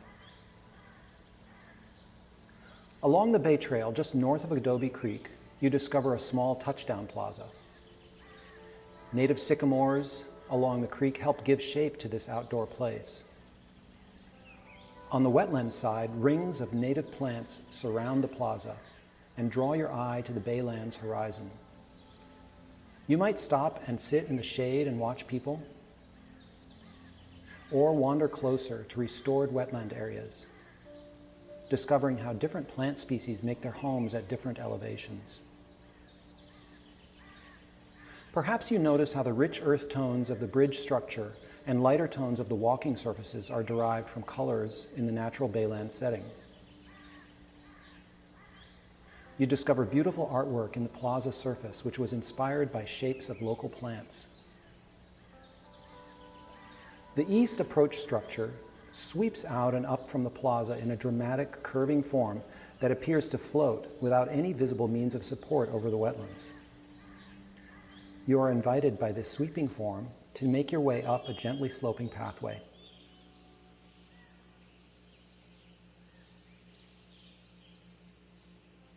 As you emerge from the riparian tree canopy, you are struck by an expansive view of the Baylands. Here, the slow lane of the pathway widens to allow you to pause for a moment or sit down and rest.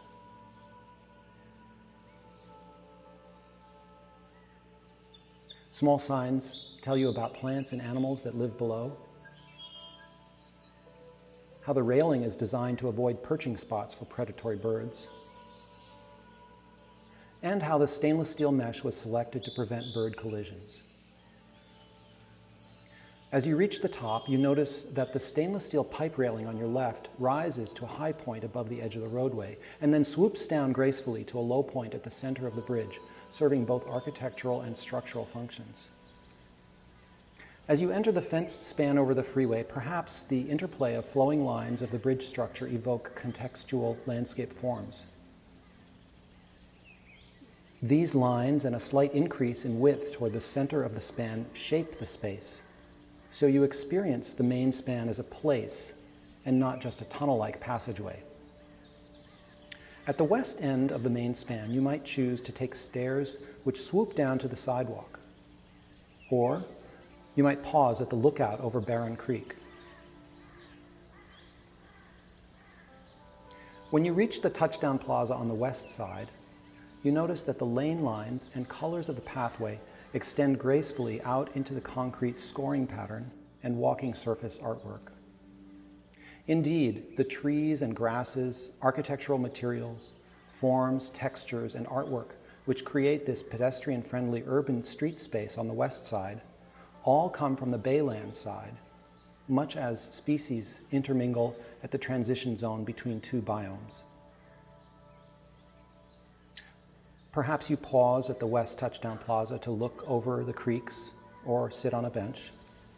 Or you continue on the Adobe Creek Reach multi-use pathway or the bike lane along West Bayshore Road.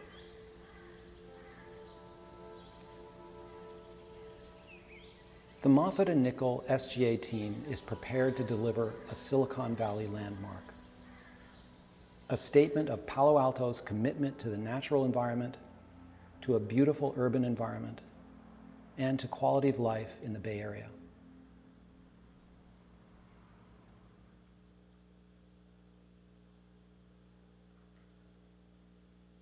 Okay, so we can have the design team, My preference, unless commissioners object, would be not to have them give a talk right now, but Okay. if each individual commissioner has questions that they can answer, then we'll have them answer at the time as opposed to Okay.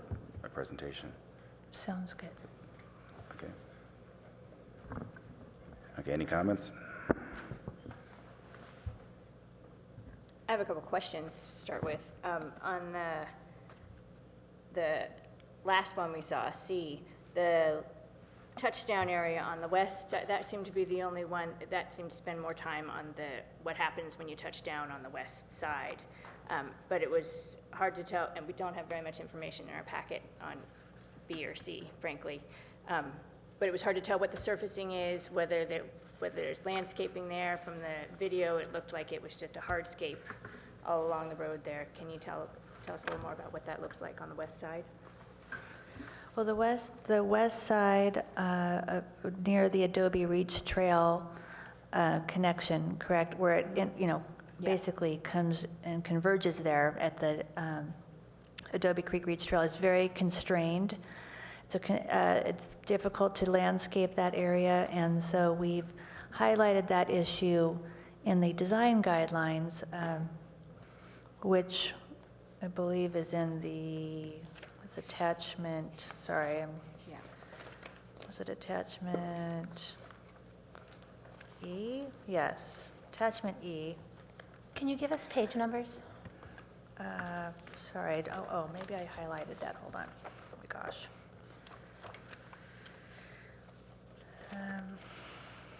I believe, okay, so on page 24,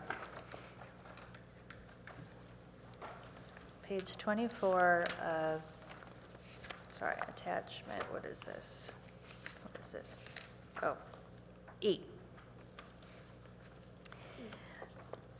It kind of shows this constrained area where you've got a small landscape buffer, and then you've got the sidewalk. You have a stairwell leading down over by 3600 West Bayshore. Do you have all that? Do you have the picture there? So essentially it's constrained because we have to put the ramp next to the sidewalk, and then right next to the sidewalk would be theoretically the curb.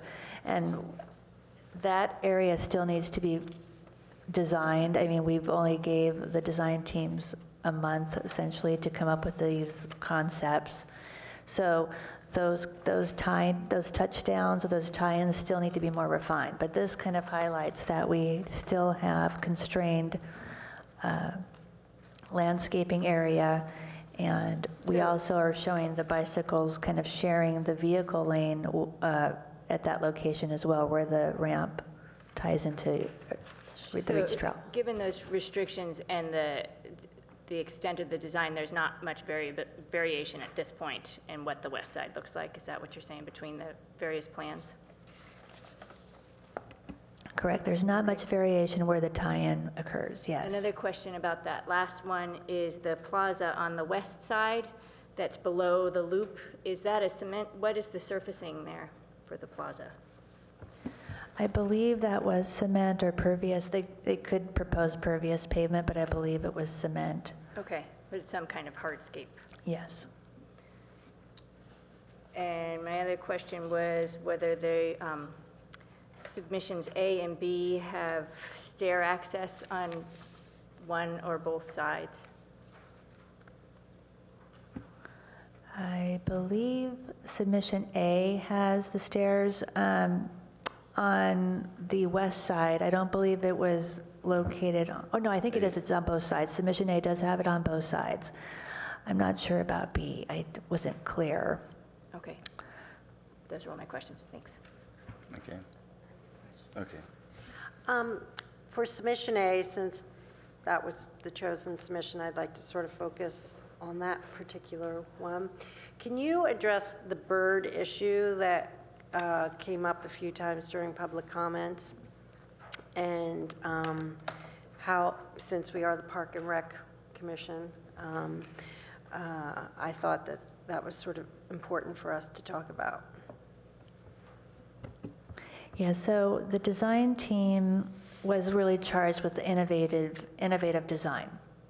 And I just wanted to point out that we did have these attachment D, or the guiding design principles, which is innovation, versatility, interconnectedness, and conservation. So with this kind of challenge, the design teams came up with, you know, what you saw in the YouTube videos, and part of that was that's on this page 13. I'm sorry to interrupt. It's just really, I just wanted to let the commission know the guidelines are on page 13 of our handout. Yeah, this is attachment D, guiding design principles. Yes, thank you. It's really hard to leaf through and find all the attachments in a moment's notice. That's why it's, anytime you can give us page numbers, it's really helpful. Oh, okay, sorry, yeah, thank you. Yes, page number 13 in the staff report. So with that challenge, that each design team came up with a unique concept, and the submission A came up with these discs, these stainless steel, brushed stainless steel discs. So that design needs to be studied further. I mean, we would have to ask the teams to provide studies and more evaluation, more research on if that can work as a bird-friendly design. It's not, it was an innovation as part of this submission. It's not something that we got research on and, you know, it was proven. Oh, okay, because I think it would be important moving forward to meet with stakeholders like the Audubon Society and the Sierra Club, organizations that work, study, live, breathe, and eat, saving and conserving the creatures that would have the greatest impact for this particular structure. And I think there were some good points taken with regard to, I did like the lighting. That was very unique, that it was motion, because I read that people were concerned about the lighting and that it was motion driven. So if no one's on the bridge at night, it's dark, and I thought that was terrific. But the bird issue is something that I would definitely think that having experts in the field really flush out that to figure out what kind of material would work best so we don't hurt anybody in the process. And when I mean anybody, I mean feathered people. So, thank you. Yeah. Commissioner Lowen, do you have comments?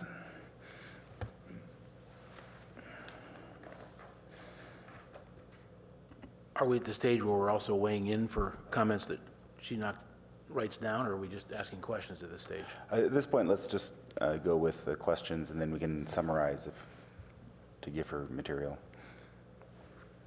I don't think I have any questions. No. Okay. Perfect. Commissioner Cromie. I have a question for Chair Wasserman, if I'm saying your name correctly.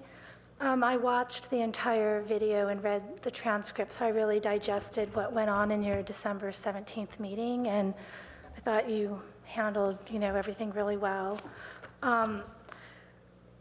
I was a little bit disappointed when the jury was discussing right as they're getting ready to vote.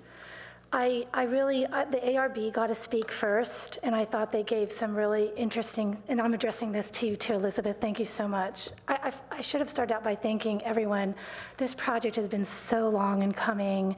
It's just been amazing to watch this evolve, and I've been pleased that I've been able to support it along the way, and I think I was probably the first person to bring this to our commission's attention.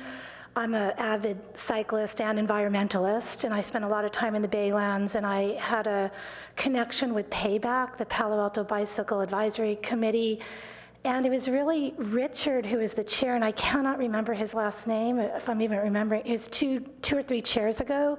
He fought so hard for this project. It almost died many times, and he really kept it going. And I think our commission actually brought some good visibility to this project, so I'm really happy you've come to us. So getting back to that December 17th meeting, before you guys had your vote, I noticed that the ARB got to discuss things. It was a joint meeting with the Architectural Review Commission sitting there and also the jury. And I didn't get to attend it, but I, again, got to watch it and read the transcript. When it came time for the vote, I think that people were a little perplexed by B, and people were leaning to proposals A and C. And I was a little bit disappointed because I think when it came time to the vote, that there was an overemphasis on innovation, and I didn't think that enough attention was. I need to ask this as a question. What did you feel about your purview in terms of looking at these 4 categories? You're judging these bridges on 4 different categories, the first being innovation, the second versatility, the third interconnectedness, and the fourth conservation. And the conservation stipulates bird-friendly design. Under conservation, interconnectedness is just to respect the ecosystem. Versatility is engineering and art and useful for everyone. And then innovation is contemporary, creative, original, maybe identifiable as a landmark. And I just want to know if you can speak to us on how you as a jury balanced all of those criteria. That is a very good question, because I don't think that we addressed them all individually and said, okay, which bridge do you think is the most innovative, and which bridge has the best conservation attitude? I think we had just looked at the bridges as a whole and discussed how they met the various criteria in the ways that they did it. And on the bird issue specifically, everybody had a case to make. Everybody addressed the question. It was taken seriously. And we felt that since each of them addressed it, that they were all kind of equal in that range. Now, the team with the flashing discs is here and can answer your questions about how they're intended to work. But they introduced it to us by saying that they were modeled after the mylar strips used in vineyards to keep critters keep birds in particular out of the grapes. So they thought that a similar design would keep birds out of the bridge. I don't know a whole lot about birds, so I don't know whether they would do that. So there was a landscape architect on the jury. So people had different points of view, but we really did look at each one as a whole. And if you want me to go into why we ended up where we ended up, I can do that, but I don't think that's what you want to do. I just wanted a general, thank you so much. But I think it might be instructive to find out why these people did, since that seems to be the biggest argument against that. I will bring up one of them. I'll ask a question. I'm really concerned with creating something that you have to mitigate. So what is bothering me about A is it's creating this problem and then trying to address it, whereas C doesn't even create the problem at all. And so I know A is a very, talented group. Did you guys do the Mary's Avenue crossing? Okay, so you guys are responsible. Many of us have driven under that bridge on Highway 280, which is a very cathedral-like bridge. Did you also do, have you done a pedestrian bridge over a waterway? I think I was looking up, did you do anything in Missouri? Or I don't know if I got that right. Can you come up a minute? I have a question. I want to know if you've ever designed a bridge over a waterway or in an estuary. And then I also want to know, why did you come up with a design that you have to spend so much time mitigating for bird safety? So those are my two questions. Okay, my name's John Lutzinger with HNTV. So I guess on the first question, well, first off, we'll take responsibility for Mary Avenue Bridge. I happen Whether to it's good or like bad, it. I like it. It seems to get a lot of positive critique and is still talked about in the engineering circles and even in the communities. As far as bridges over estuaries and wildlife environmentally sensitive areas, we designed the twin bridges at the Happy Hollow Park and Zoo that go over the Coyote Creek area. So that was using the same bridge type as what was proposed here as a concept.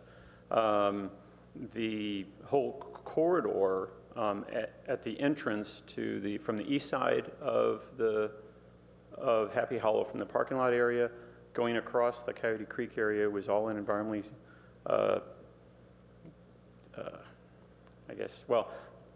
that whole creek zone was an environmentally critical area. So through that area, same bridge type, same type of cable arrangements. We worked with the city of San Jose on that particular project, and over the course of the design process, we're able to address concerns like that. So a concept that you see the cables that are supporting the bridge, those cables that the spacing between the cables can be adjusted, but then you enlarge the size of the cable to support the weight. So there's a balancing act between art, environmental, birds, et cetera. So that's one location in a wildlife area. Then a second location is the Lake Champlain Bridge, same type of bridge type over a waterway. It's on the border of Vermont and New Hampshire. And same bridge type.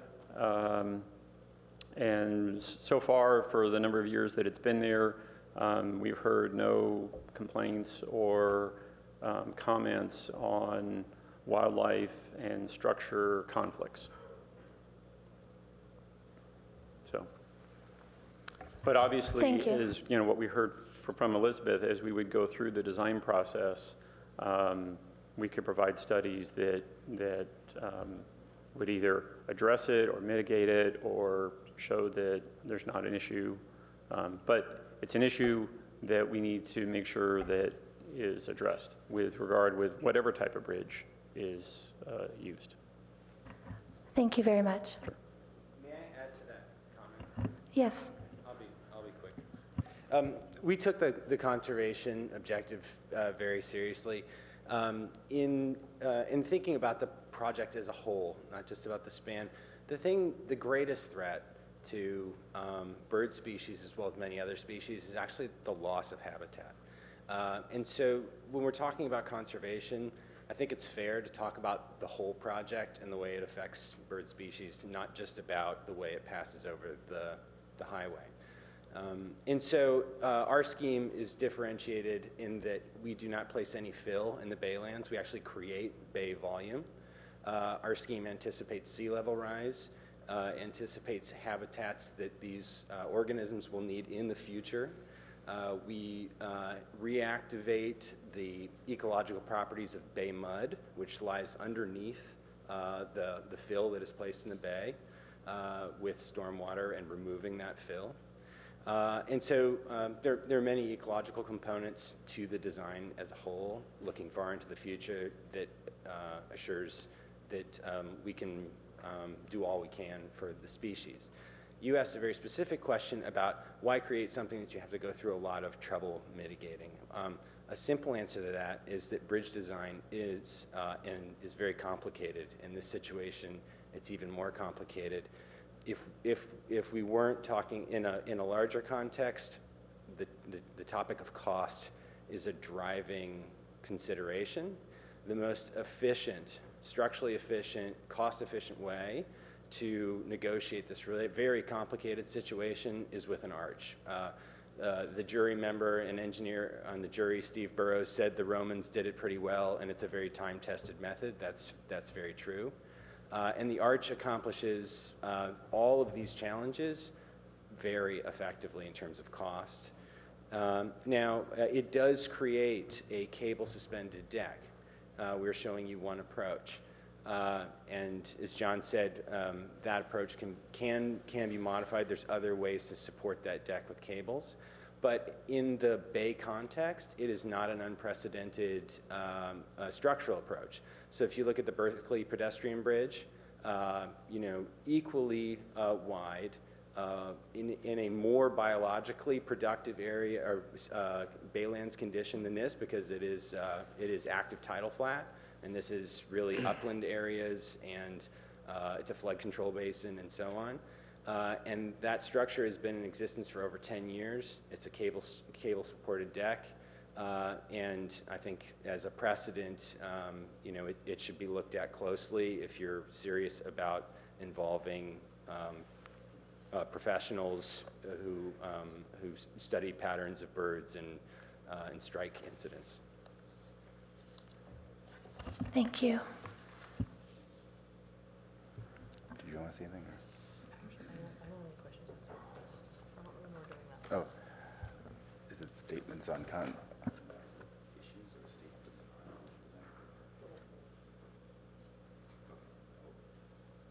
I have some questions to go through first, and then we'll go, and everyone gets their elevator speech of which design they prefer. I first have some questions for Palo Alto City. On the east side, right now, do we have the pictures of the east side? How the curve, as you come off the bridge, you end up in a T right at the current bike path on the west side. And so anyone coming off the bridge is going to have to take a sharp left turn, go across the bridge, take another sharp left turn, and to get back on the path. And considering that the bulk of the people are going to be going from the east side, from the west side over to the baylands, why isn't it optimized for someone going to the baylands as opposed to dumping you off right next to the freeway there? Do you have, Rob, can you bring up the picture?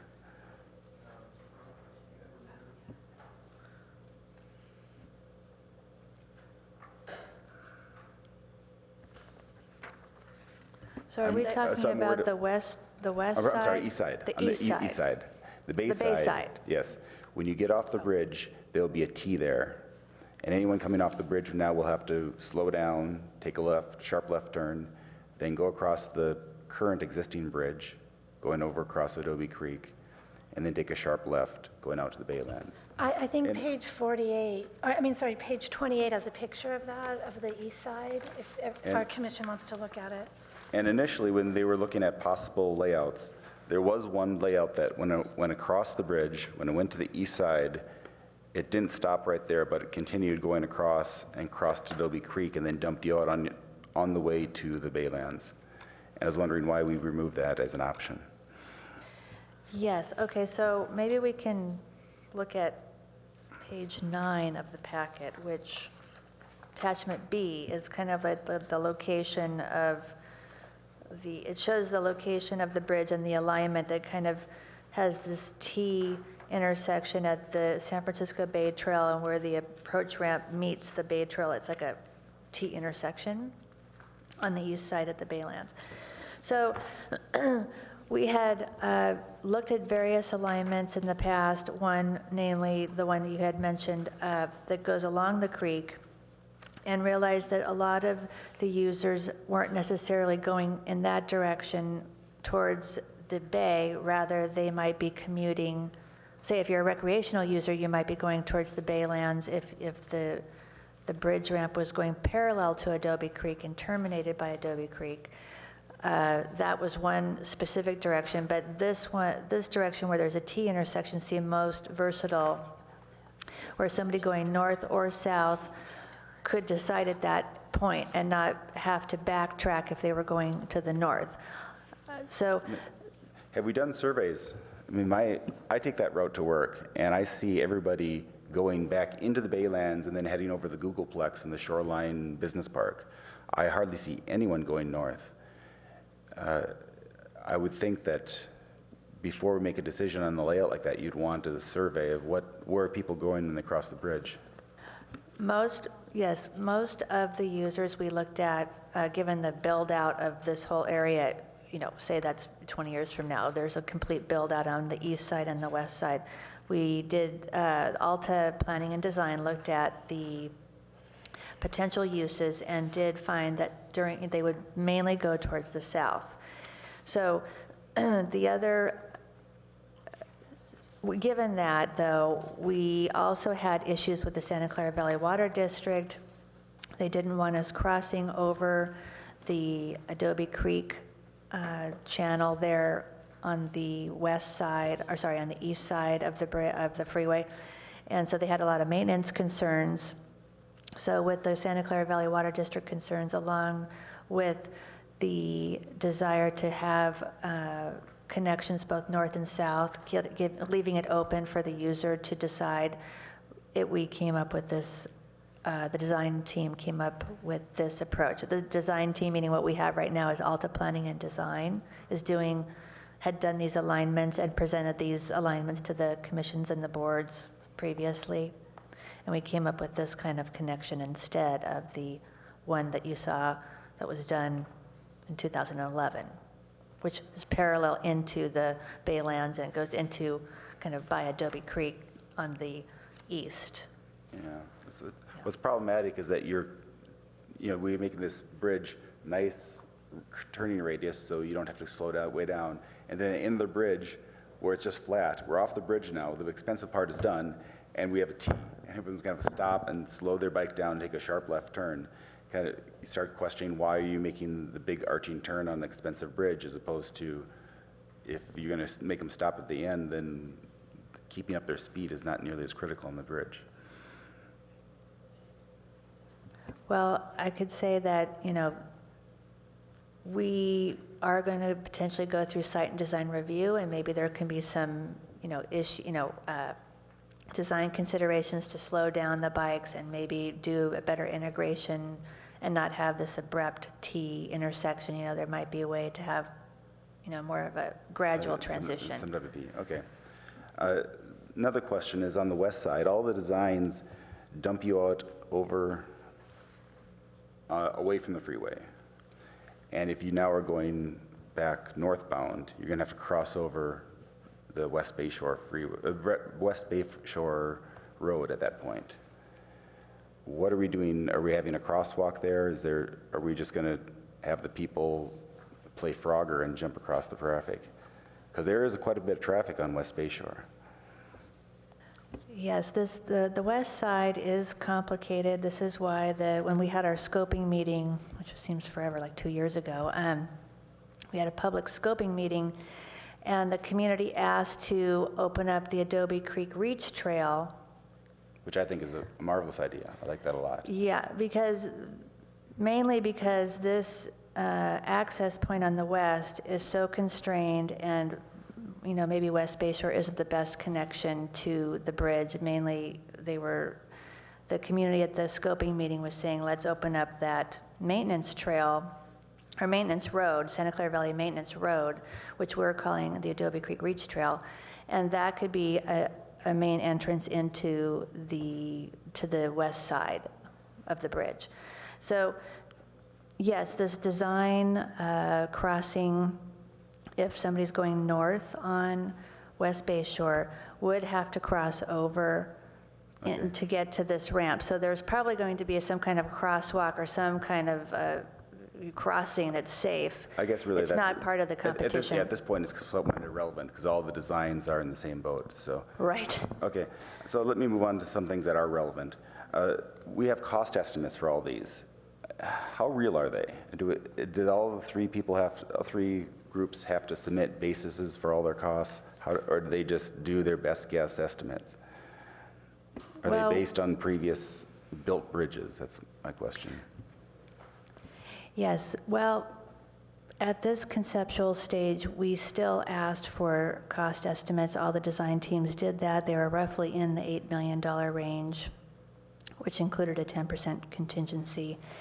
And the jury also thought that the numbers looked adequate. Now, we don't have engineering drawings, but we did ask for the teams to have design experience in bridge design. They had to have designed and constructed a bridge in the last 10 years. So we do feel that, or I think the staff feels, and also the jury felt that the estimates were, okay for now, but we need to get more cost information later on. Right now, we're at this conceptual stage, and once you do engineering drawings, you know how deep the piles or the columns need to be, then you would probably, at 35% design roughly, is usually when you really get a solid estimate that can verify the numbers. But at this stage, everybody is saying that it's roughly in the $8 million.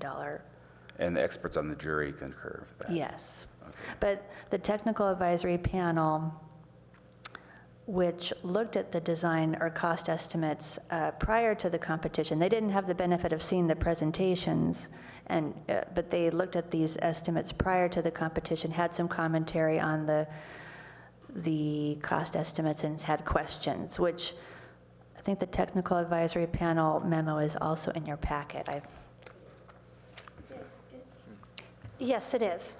It's it's at the end of the. Oh yeah, it's at the end. It's part of attachment F, I believe. Yes, I think it's at the very end of after the jury makes their decision.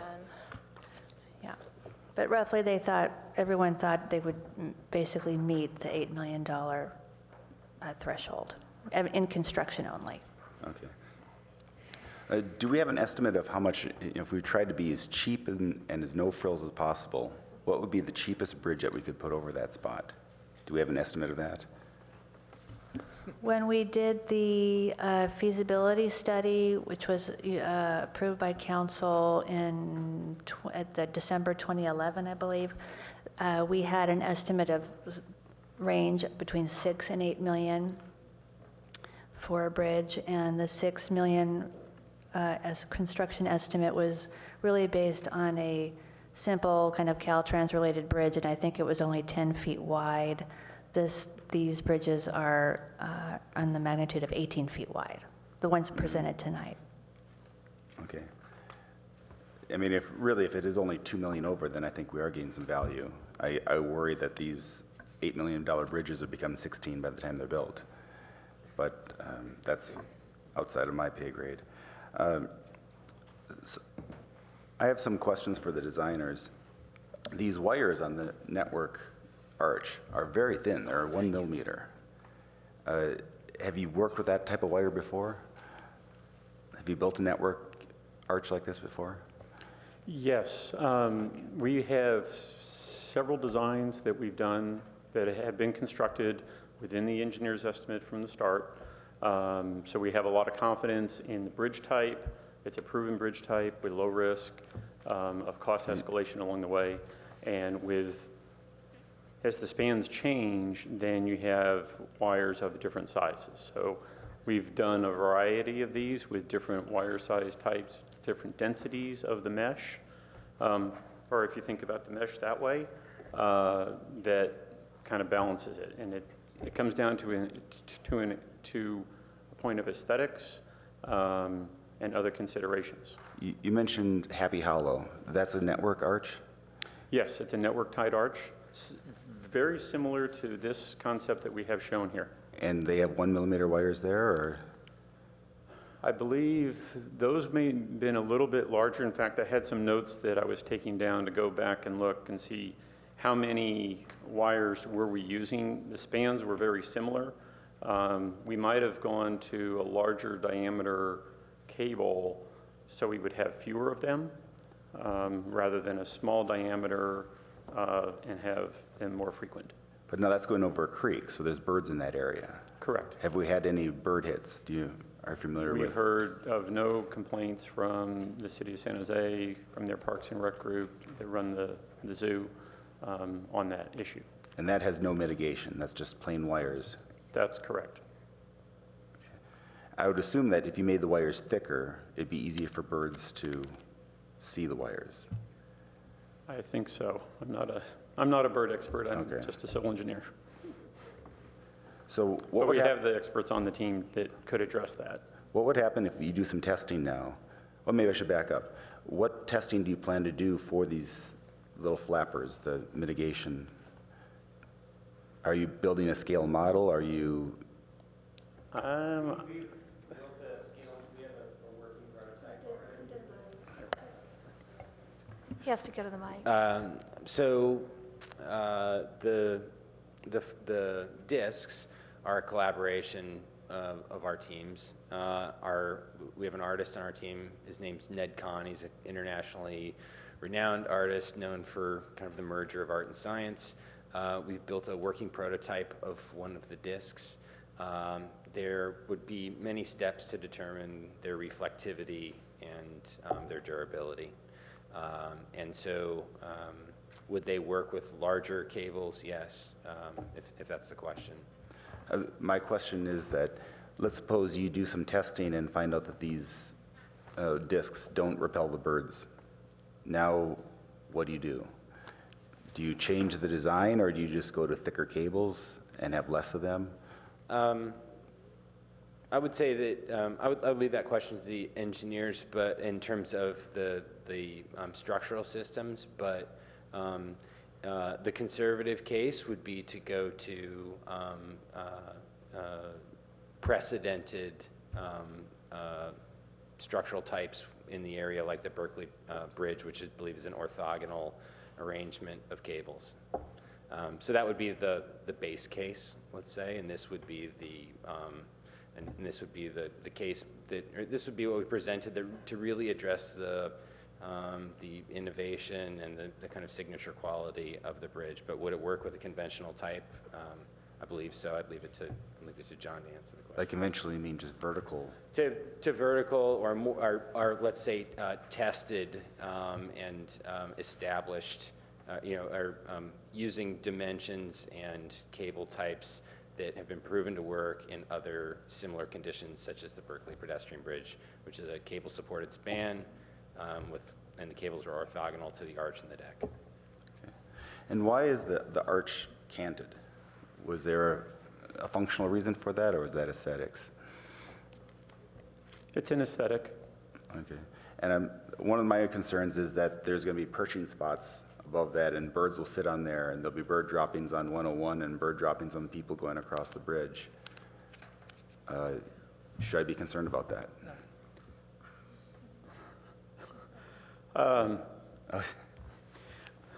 It's a concern, and I think it's something that we would look at. What's the path?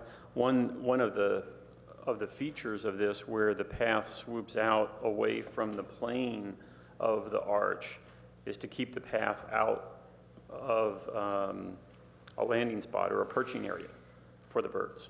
So that's certainly something that we would work out in a collaborative manner, through the design process. The condition I think that you're referring to, and most people have experienced, commonly occurs when there is ample food source and ample water supply very close by, like food vending situations or college campuses or urban streets where all of those things are sort of present, ready, and available. This isn't, over the freeway. That condition doesn't exist. So. Okay. And it's different types of bird species. It still makes me nervous that if we're looking to get a black eye, having either dead birds or bird droppings cast down on 101 would not be good for Palo Alto. So we do have to look at that. Okay, those.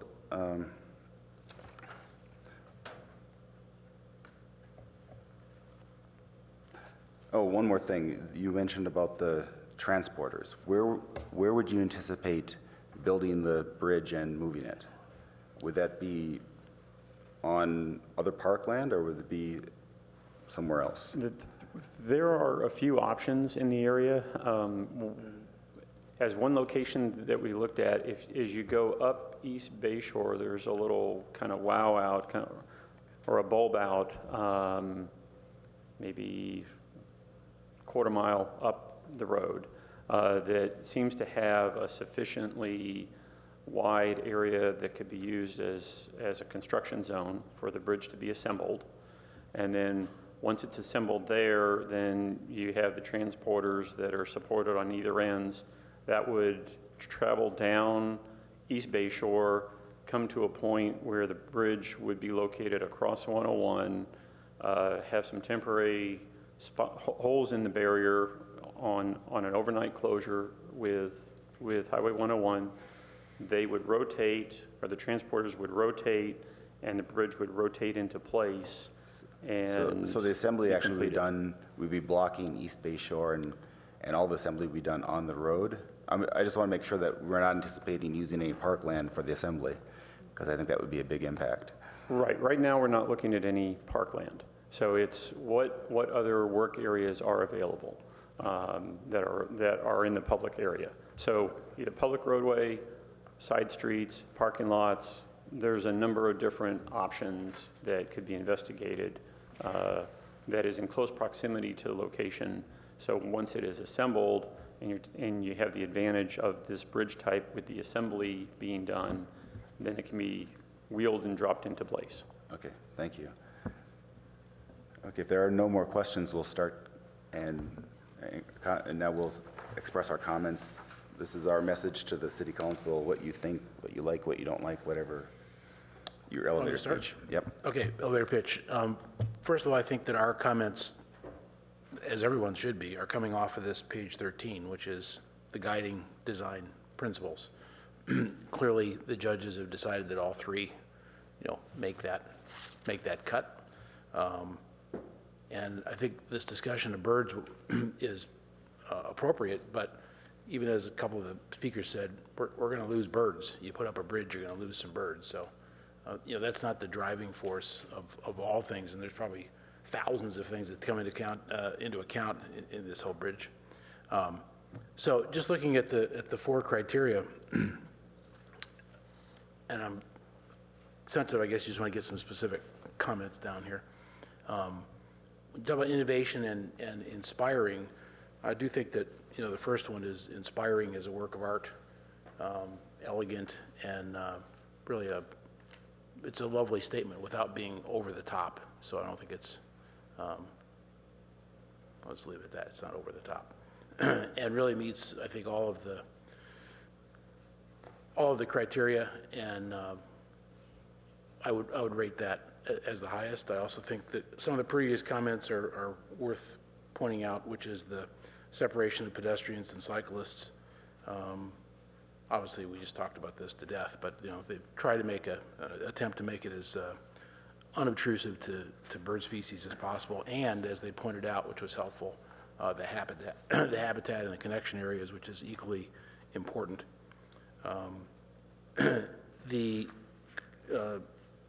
I would say a close second, and I also appreciate the public comments on this, is submission C.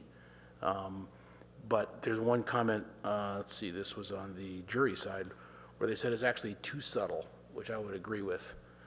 It's not quite enough of a statement in spite of its elegance and connectivity and kind of getting the job done. And then the third one, B, I think visually it looks too temporary. It almost looked like a tent and like it's not really structurally sound in some cases. I know that's not true, but visually that's the case. And I think it's so understated as to, sort of blend in too much as opposed to, addressing the issue of inspiration, engaging the community, and maybe even drawing more visitors there, which I think the other two do. Thank you. My first chance at this bridge was, I think it was 2005 or 6. I went to the VTA board and said that we need to have a pedestrian bike bridge there, and it should have been built alongside when they were doing all of the construction that they've been doing for the last 4 years or however long it's been on 101. They didn't hear me, but I'm glad to see it's finally here. I'm looking at all three of these, and I'm thinking there should have been a fifth criteria, and that was cost effectiveness, because when I was speaking to the VTA board, I envisioned a very simple bridge that's cost-effective, safe, and simple, and none of these are. I looked at them, and 2 of them under the submissions say construction costs are likely to increase. I know that's true. I'm the daughter of a civil engineer, and it's not going to be $8 million on any of them. I would be shocked. And then the one in the middle, the wood bridge, we're in Palo Alto, which is land of termites, and that's just not a good thing, especially if it's built over a freeway. So my vote is for none of these. It needs to be simple, safe, and cost-effective.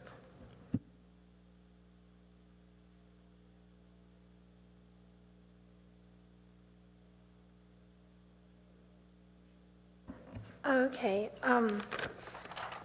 Well, let's see my notes. Okay, looking at the criteria on page 13, and of these 3 bridges, I think that number C meets the criteria the best. I think that I disagree with the jury, I suppose, saying that all of them meet it equally. I just simply don't think that's true.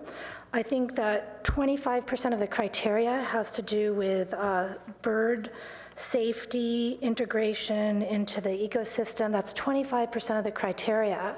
There's no way you can ignore that. I appreciate, the design as a suspension bridge. It's very beautiful. Suspension bridges make a big wow statement, and they've done a beautiful job with it. I just don't think it's in the right place. That's my only hesitation with it, really. I just think it's too difficult. There are too many unknowns in this particular location.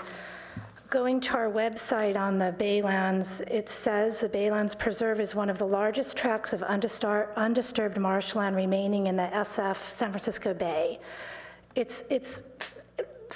Palo Alto has been a leader in preservation, conservation of that land, and so I think we need to have a bridge that speaks to that. I think that C speaks to that. I think C is innovative in terms of the floating technology, how it uses the cable.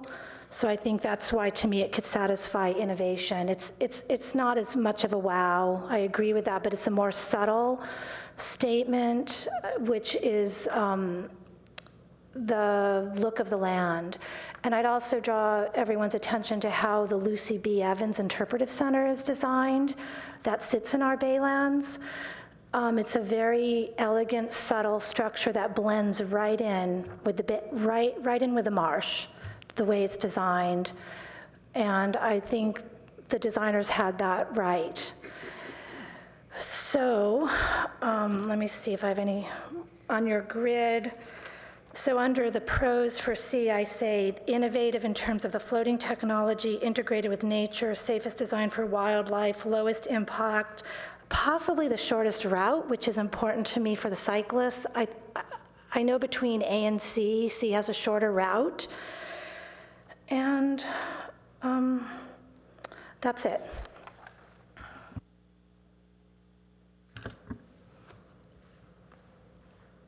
I think that in terms of innovation, B, I think, was the most innovative for its for its sustainability. I think it's clear it's the most sustainable plan of all of them.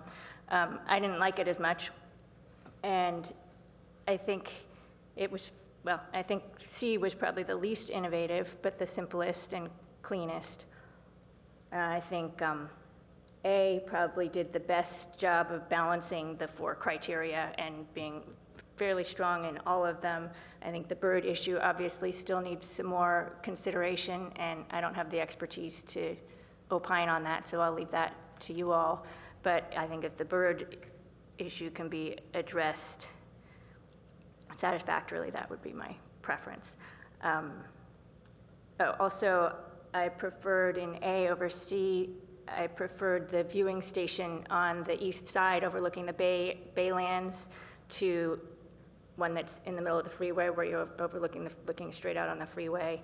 Also, I liked the idea of the water reclamation on the east side as opposed to a cement plaza or a hardscape plaza, whatever the surfacing is. Thank you. I just wanted to speak to the east side. I forgot about that because we haven't really dug into that because it's not very well developed. I'm really worried about that water reclamation scenario. I think it's a way that A is trying to be more environmental as an afterthought, and I take it, I don't agree with, I wanted to voice my concern because it's different from Commissioner Hatterley.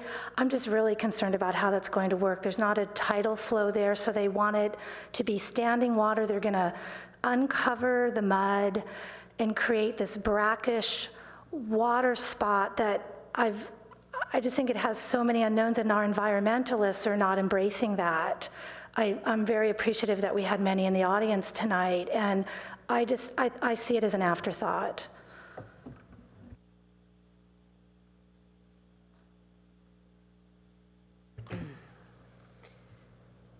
I liked A.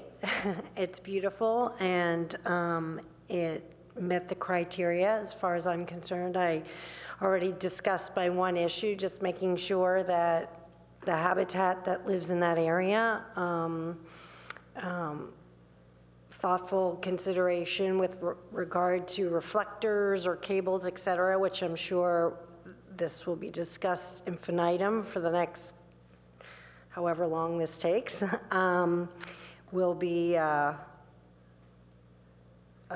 it will be addressed. And so I'm very happy that there will be a bridge there. I'm very happy that it's artistic and interesting, and that it has looked at all of the criteria from an environmental perspective and has been sensitive to that. And thank you for the examples of the other bridges. I appreciate that.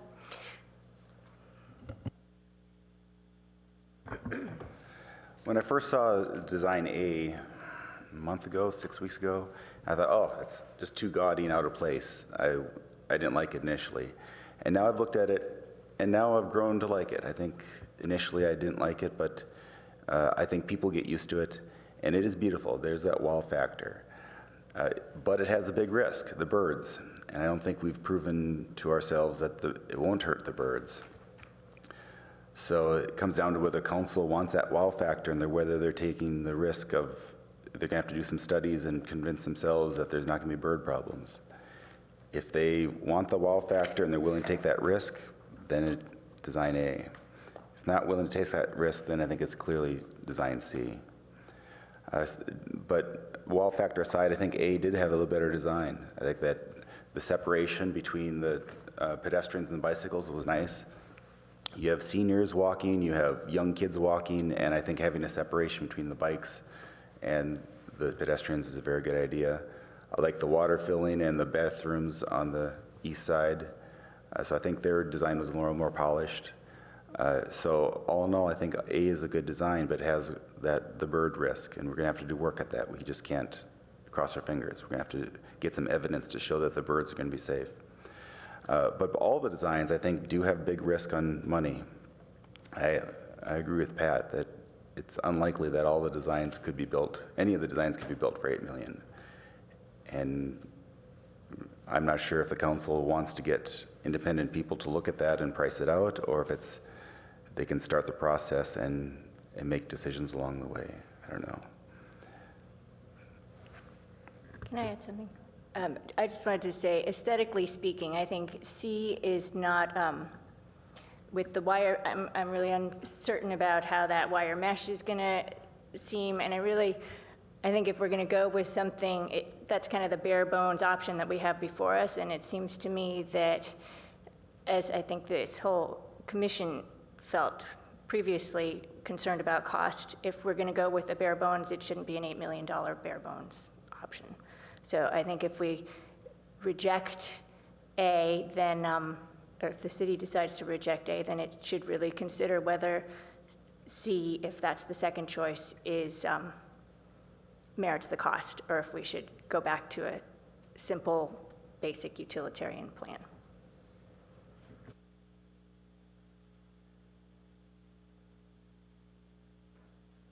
Okay. Elizabeth, do you have any final questions or comments? Or are you ready to move on? Oh. Well, thank you very much. I really appreciate your input, and the commission was really instrumental in leading this project and making this a top priority in the bike and pedestrian plan that was adopted by council in 2012. And I really appreciate the commission's support, and hopefully you will be there at the February 23rd council meeting. Thank you. Thank you. Okay, we now will move on to the next, which is the Parks, Trails, Open Space, and Recreation Facilities Master Plan. That's going to be Peter Jensen.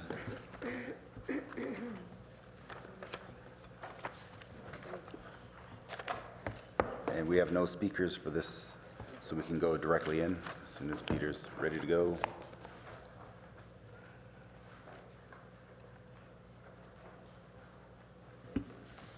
Commissioners, good evening. Peter Jensen, landscape architect for the city of Palo Alto.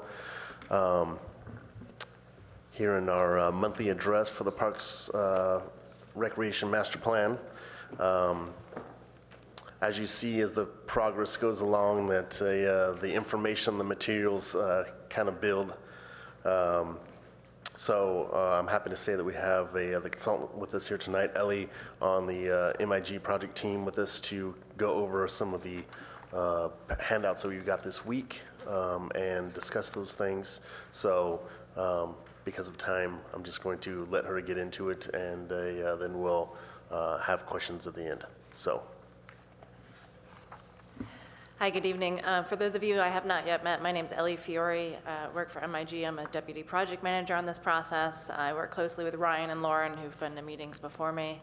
Here tonight primarily to field questions and comments on the several work products that we put in front of you. I think there were 5 in your packet.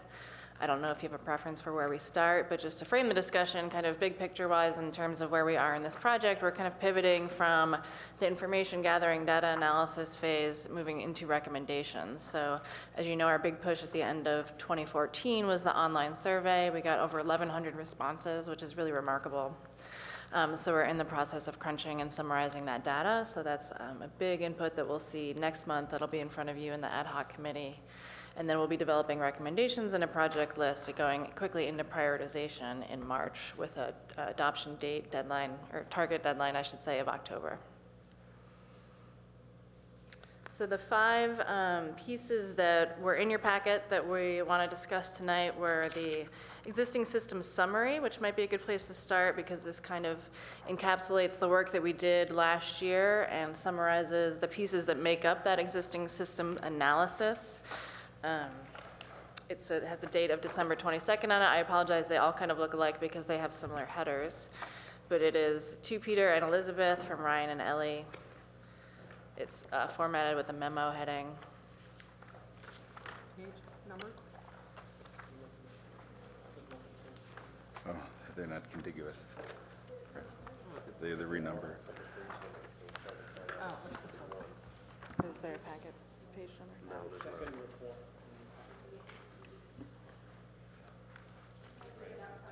Yeah, looks like this. This is the one. This is the one. Does everybody see it?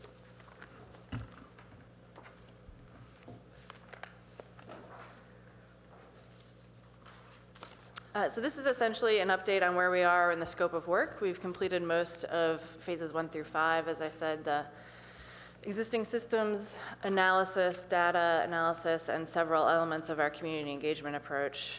So this outlines what we've done, what the work products are, all of which you should have had or do have now, again, with the exception of the online survey summary, which is underway. So just want to confirm that you've seen all of those pieces and see if there's any outstanding questions or concerns. Can we make comments on this? Yeah, I thought this was going to be up third, but I'm glad it's up first because I think it's actually the most important. So starting with the beginning of your memo there, where you say MIG has collected and generated a foundation of data and then community input. Consistently, we've been saying we want data because we're speaking for council, because they want data. They want hard data on what the strategic direction of this thing needs to be. And the community stuff is very interesting. It's beyond anecdotal, but it's not quantitative. It's qualitative kind of data. So the sort of real data is what's going to have to drive the strategic aspects of this. So just kind of repeating that theme, because that's what we're going to need. And then when we got over to the page 4 of this memo, demographics and trends, you say that you guys did some local and regional research on local and regional population and demographic trends from the past several decades. This work product went to the city in September of 14. I would think that at our next meeting, Peter, we should revisit that in some level of detail, because that's the basis of it. I mean, when we're hearing from, again, I'm contrasting data versus community input. When we're hearing that people want cricket or archery or more baseball fields or whatever, that's one thing. But we really would love to have trend data, for example, and I hope I'm making this up, is golf going to die? So we don't really need golf courses anymore, right?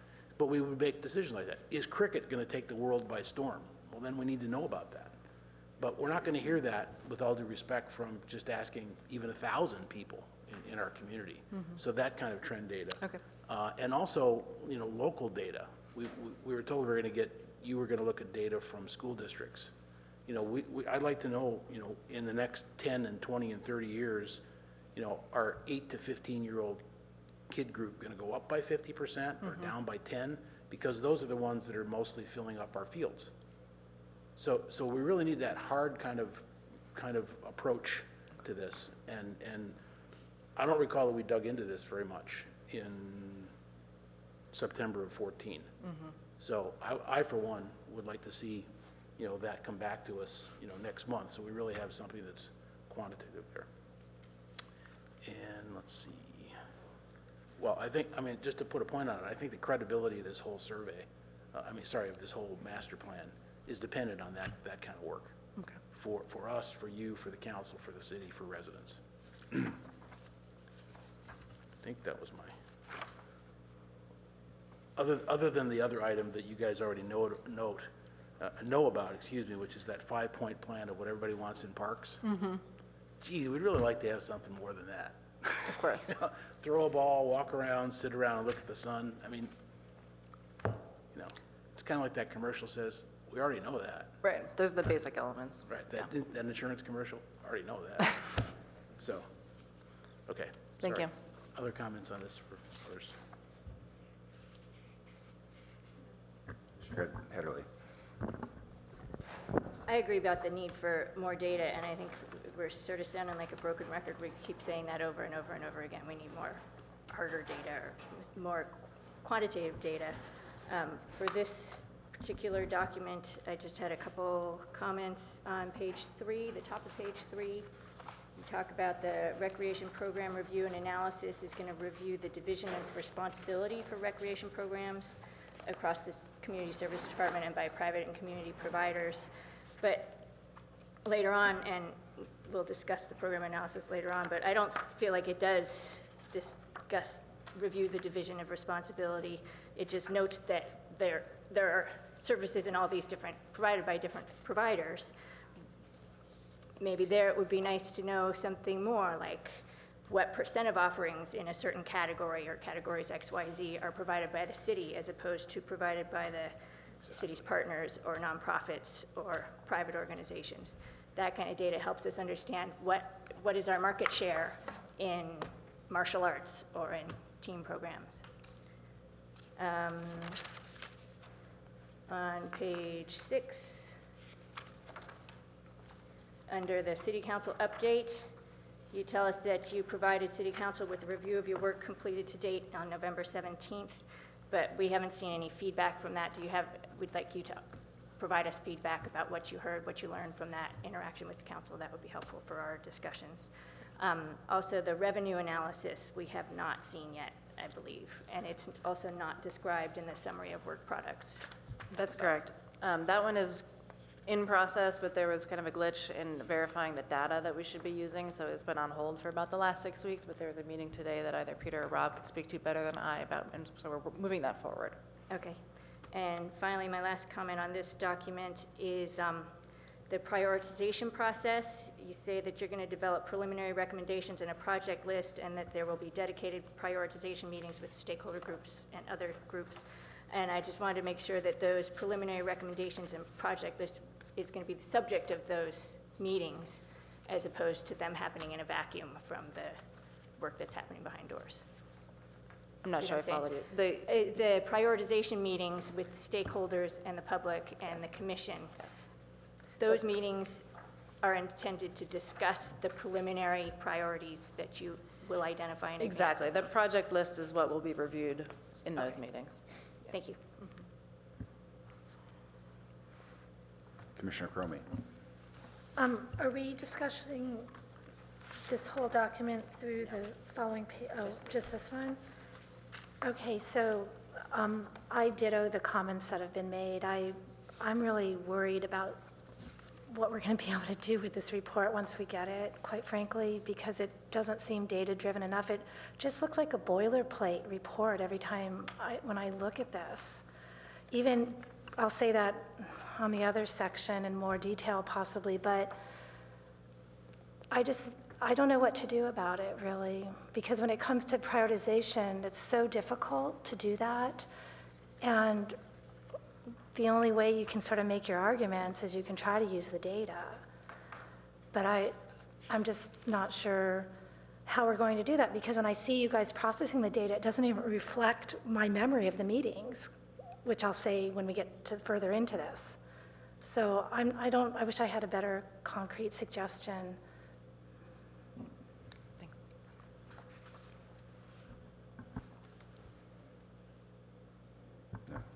We can move on.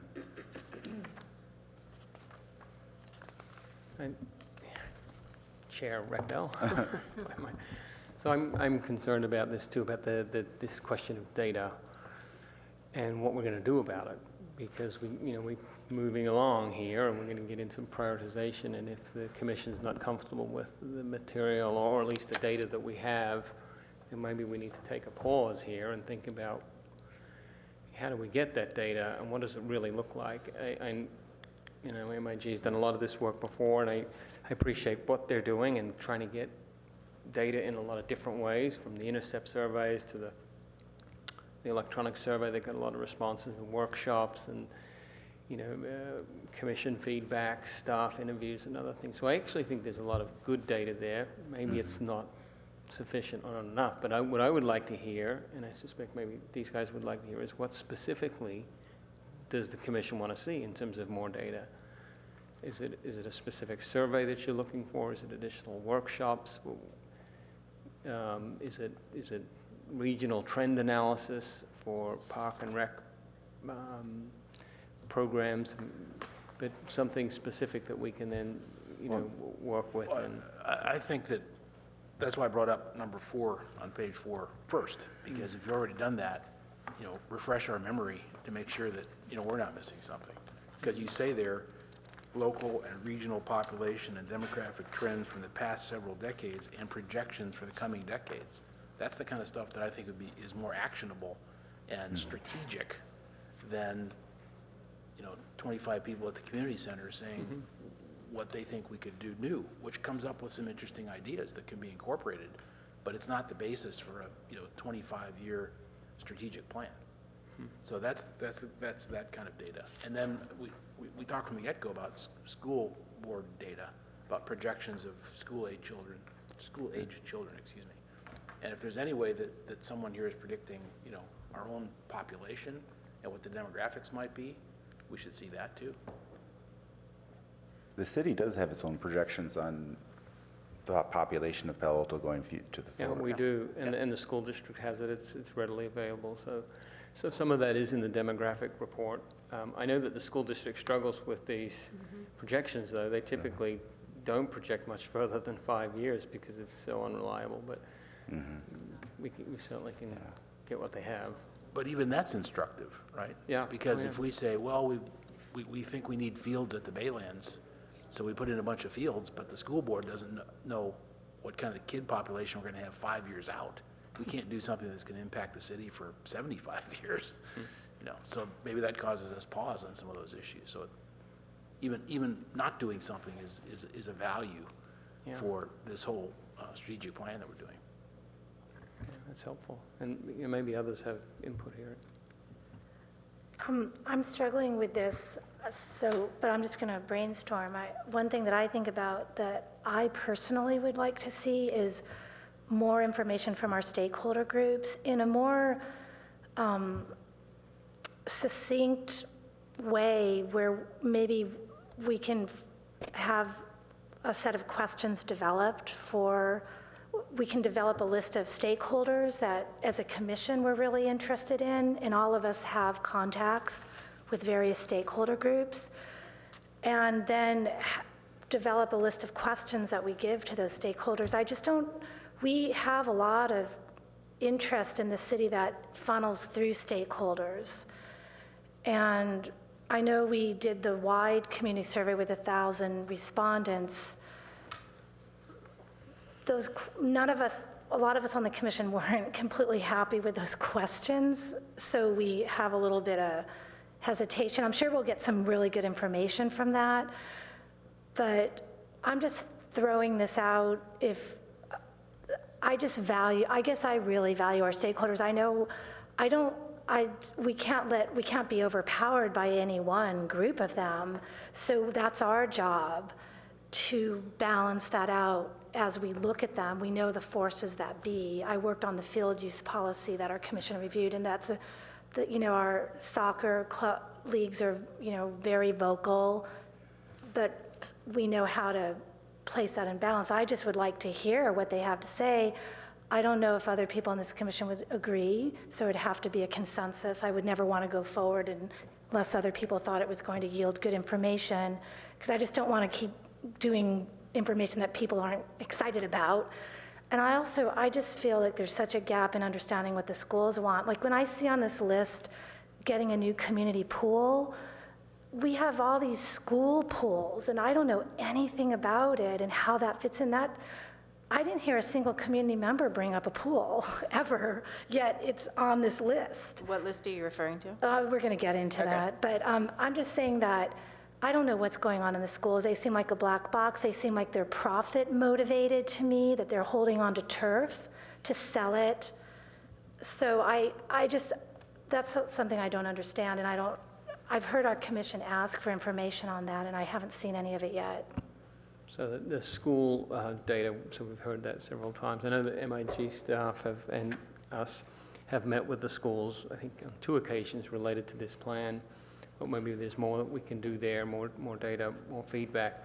The question about the stakeholders, I think there is a large stakeholder group that's been assembled for this work, and I think they've met once, and they've 2 more meetings. Yeah, I was at the meeting. Keith was there.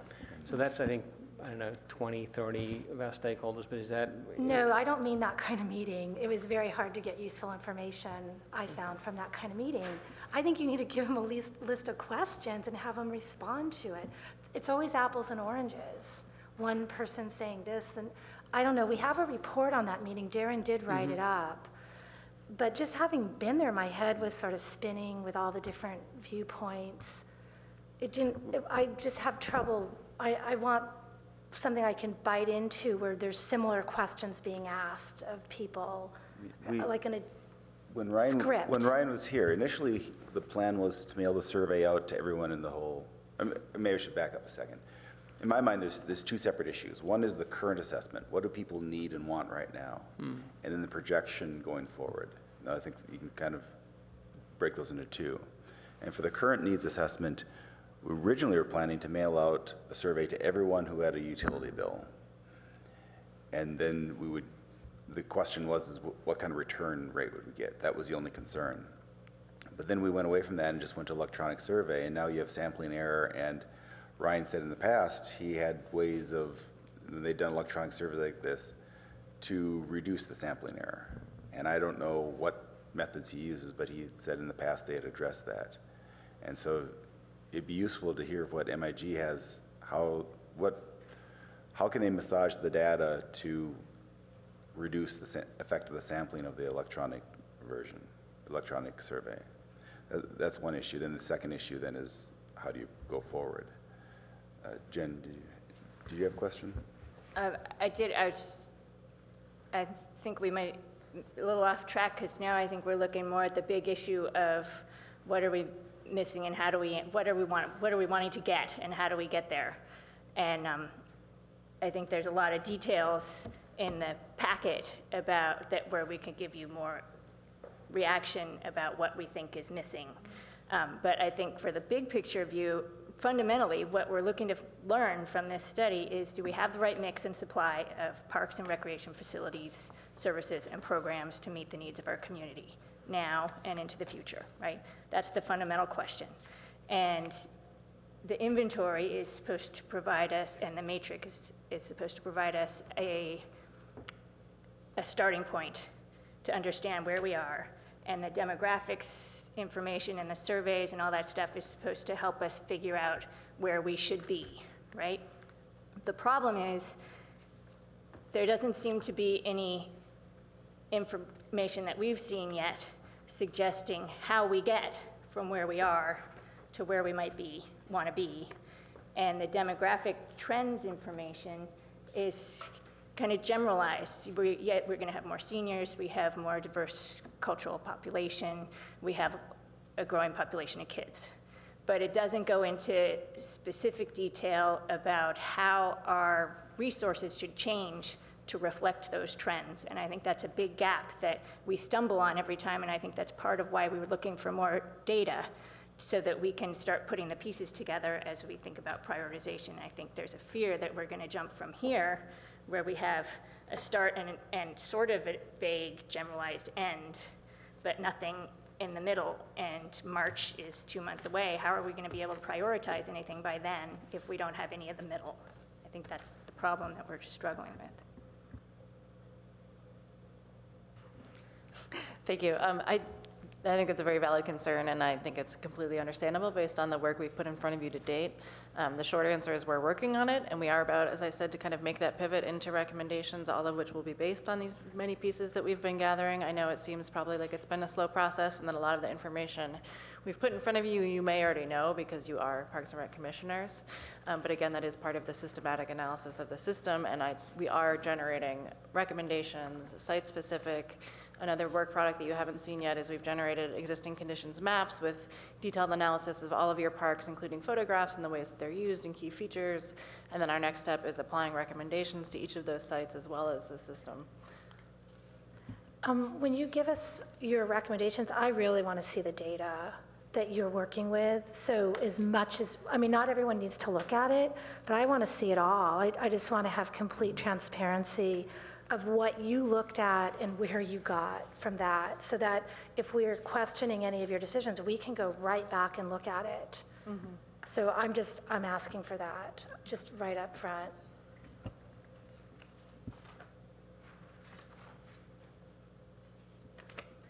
And I guess other kinds of data, if two of the questions I think that we have all hoped to answer through this plan at a very basic nitty-gritty level is, do we need more fields, as Commissioner Lowing raised? Where is the best suited location for more dog parks? There doesn't appear to be any source of data that you all have been working on that would generate the information to reach those conclusions. So if there is, and we just aren't getting it, then it would be helpful for you to explain that to us. But we're not seeing how you're going to make the leap from what you have so far to be able to provide that kind of recommendation.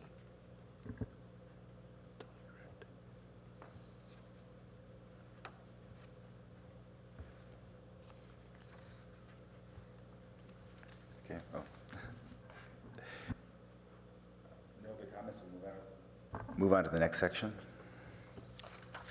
Sure, thank you.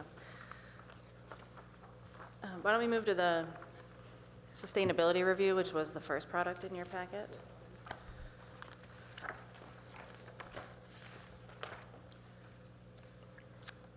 So this is kind of a high-level analysis of where the department and your system is in the context of sustainability. So what policy guidance exists, what current practices and programs exist, which of these elements of sustainability and policy areas generally are most directly relevant to the work that the department does and which can be supported but are really the purview of other departments in the city.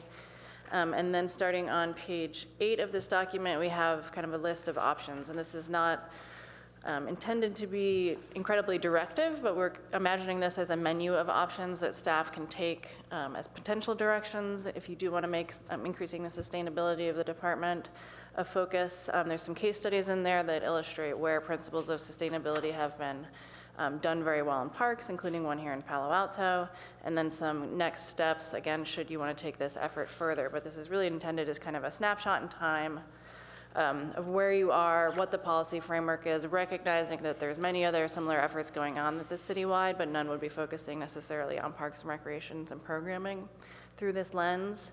I think there's some good news in here in that there are a lot of really strong, sustainable and resource efficient practices and programs going on, even where there's not strong policy direction. That was one of our key findings for sure. So this, I should add, can function sort of as a standalone document should staff want to take and run with any of these recommendations. And then this menu also may be pulled forward into the recommendations that are elevated in the master plan as action items. I just have a question on this. Where would we find rain gardens in here, so collecting water more efficiently? I just couldn't find it.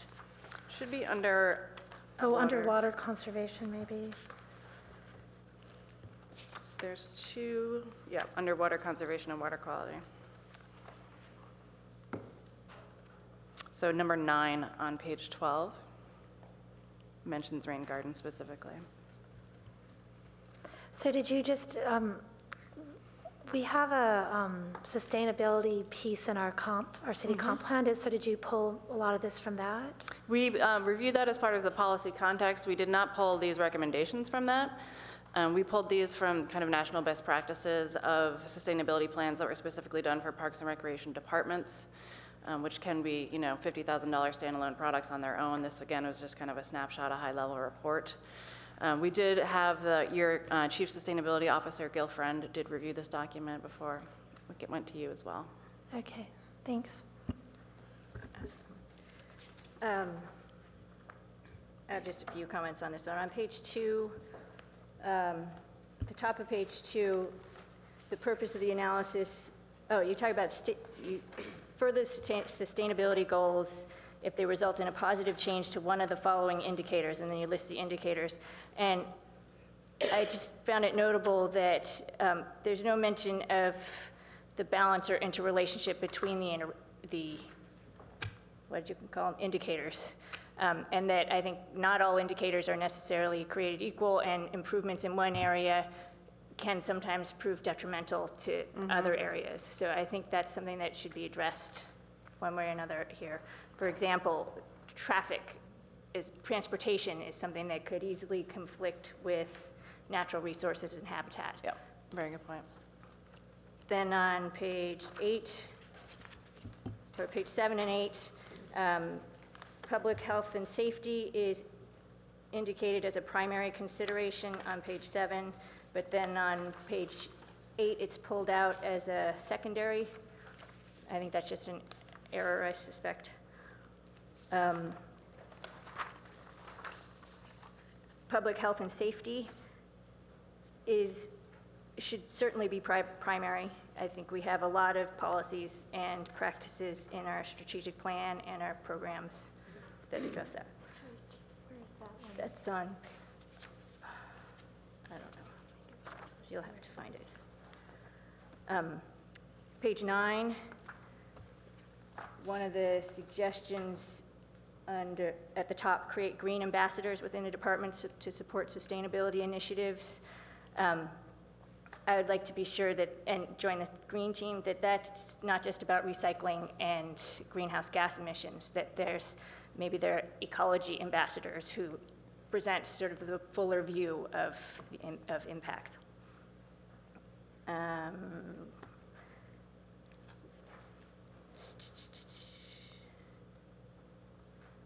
Page 10, natural resources and habitat.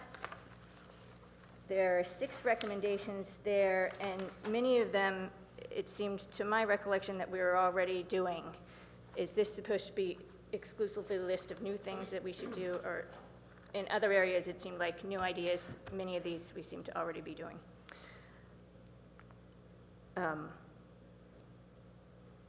One of the things that we aren't doing is developing metrics for how we measure benefits to the natural resources and habitat. Then on page 11,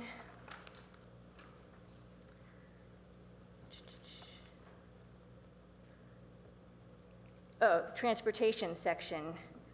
It was unclear to me why some of these were in here. Coordinating improvements like showers for employees and rideshare services doesn't seem like something that would be within community services. Similarly, alternate work schedules to avoid travel peaks, encourage telecommuting and other practices. Is that about the employee structure, or is that something that should be, that you're proposing be a policy thing that the community Our intention was that this pursue? is one of the supporting functions of this department, so that you work with the Transportation Management Agency, which is under formation right now, and the, whether it be planning or public works, but whatever the lead agency is in the city who has primarily responsibility of that you coordinate and work with them on that, but then also keep an eye towards the staff of this department and the telecommuting and the showers and the amenities that support their own behavior. So in essence, it's both. Okay. And number 1, install electric vehicle charging stations at park facilities with parking lots. I would like to know a little more information about whether that, in other settings, does that attract non-users to come park there just to use the charger, or what has experience been in that regard would be helpful to know more about. Then finally, on page 15 and 16, under education and training and natural resources and habitat, I think there are a lot of programs and practices that are missing from this table, and I'd be happy to shoot you an email about them if you'd like.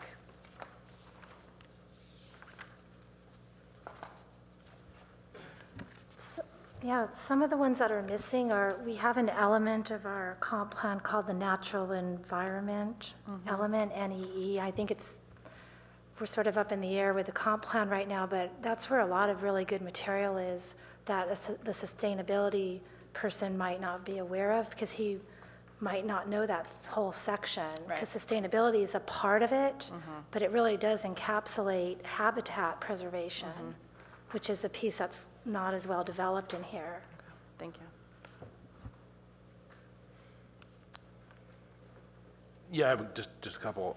I was pleased to see on page 8, getting into the detail there, that there's such a good emphasis on maintenance, where we say maintain trees for 100-year permanence. And that recognition is really important, particularly in light of some of the history we've had in the last year about mitigation for trees, and you got to fund the maintenance too, or what's the point? So I was really glad to see that. And there's other places there where, for example, retrofitting for solar power, not quite maintenance, but it's kind of in the same general direction. On your equity point on page 9, I wasn't quite sure what you meant by underserved neighborhoods. On point 3 under equity. Sure, so that could be defined a couple of different ways. It could be geographically underserved, so that parts of the city that have fewer parks in their geographic area. It could also be underserved neighborhoods, low-income populations, or cultural groups who aren't necessarily active participants in your current system. Okay, and on page 11, top, you talk about true cost pricing. Whatever the definition is, it's good that we're actually taking everything into account, because we don't always do that.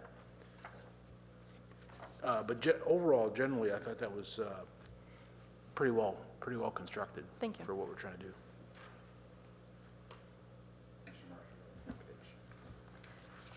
So on page 6, align community services, mission statements, budgets, and operations with city sustainability goals. I almost feel like it should be the other way around. The sustainability goals should fit into what we already do. Now, we do quite a bit already, but I'm afraid that if we are held to a certain level of rules by this sustainability section, we're going to start losing a lot of the flavor of our city, our parks, our services, the classes that we offer, because it's just all going to get compressed into this, I don't know, bland thing that seems to be happening in other cities. I don't quite know how to put it right, but that one statement just didn't sit well with me all afternoon. I kept coming back to it, and yes, it's important, but it's not the end all for what we do. Okay. I have one comment that this seems to be a collection of good ideas, and I would like to echo Commissioner Hederle. I think you can't always do this, but whenever possible, you should use metrics. Mm-hmm. For example, there's the energy efficiency. When it talks about retrofit facilities with energy efficiency and select energy efficient products, well, that's just kind of a nebulous good thing to do, and it'd be nice for us to say, well, we're getting some recommendations, and if you can say, if you do this, invest this much money, you'll get this much return. Mm-hmm. Have some type of either money or energy use return, and say, out of these 6 good ideas, which one is the best? Mm-hmm. And that all comes down to metrics, and whenever possible, I think we need metrics. Thank you. Okay, if there are no questions, let's move to the next section.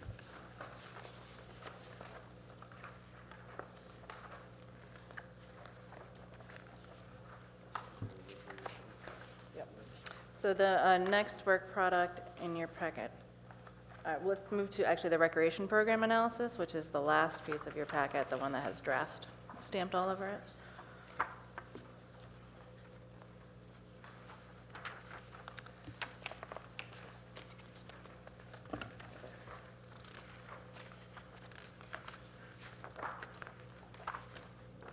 So this again is a piece of that existing condition summary, so kind of a snapshot of what exists on the ground, what the layout is. We wanted to focus on getting kind of the full picture of programs that are available to Palo Alto residents, whether or not they were provided specifically by the city or specifically by the Community Services Department. So we took a look at what the private providers are doing in the city and what the full range of programs available to your residents is. We have been working with staff. We've identified some areas where we want to beef up the detail behind a lot of these and learn more about, not just what programs are in demand, but how demand are they. So we are going to, again, get some more data to back this up, which is why it has drafts stamped all over it. But I think some of the, key findings from my perspective are that, you are a community with excellent resources, and there are a lot of things that are in high demand, which is good to know. You have a strong and relevant strategic plan that's guiding the department that's still, of value, and I think can be used in the years going forward. There are probably some opportunities for streamlining communications and possibly departmental organizations. That's something we'll look at when we get into the recommendations, and that'll be augmented by this revenue analysis, which, as I said, is happening in parallel.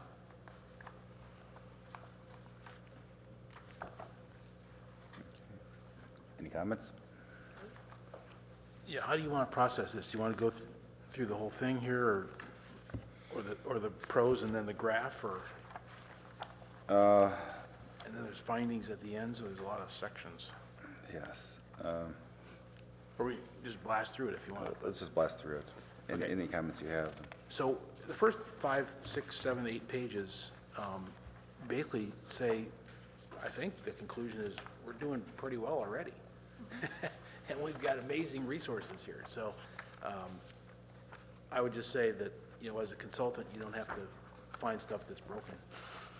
It's okay to say, hey, this is already a pretty good place. So, and the breadth of public and private opportunities is really pretty cool. I'm sure a number of people are going to have comments on this grid. First, I guess I want to make sure that we understand it. This 2-page grid here. So they're both called Recreation Programs Matrix. Is it just a sort that's different in terms of the sort of the X and Y axis? Because you're taking demographic market segments and cross-tabbing it to stuff that's available? Correct. And the other page is kind of the reverse. Correct. Right? So it's 2 different ways of looking at the same information. Okay, so a few things on this sort of conceptually. One is, are you using things like Equinox Gym and University Club as examples of private stuff that's available?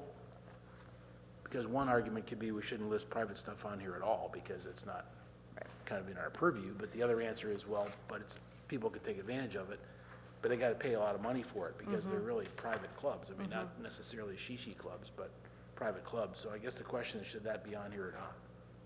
Right.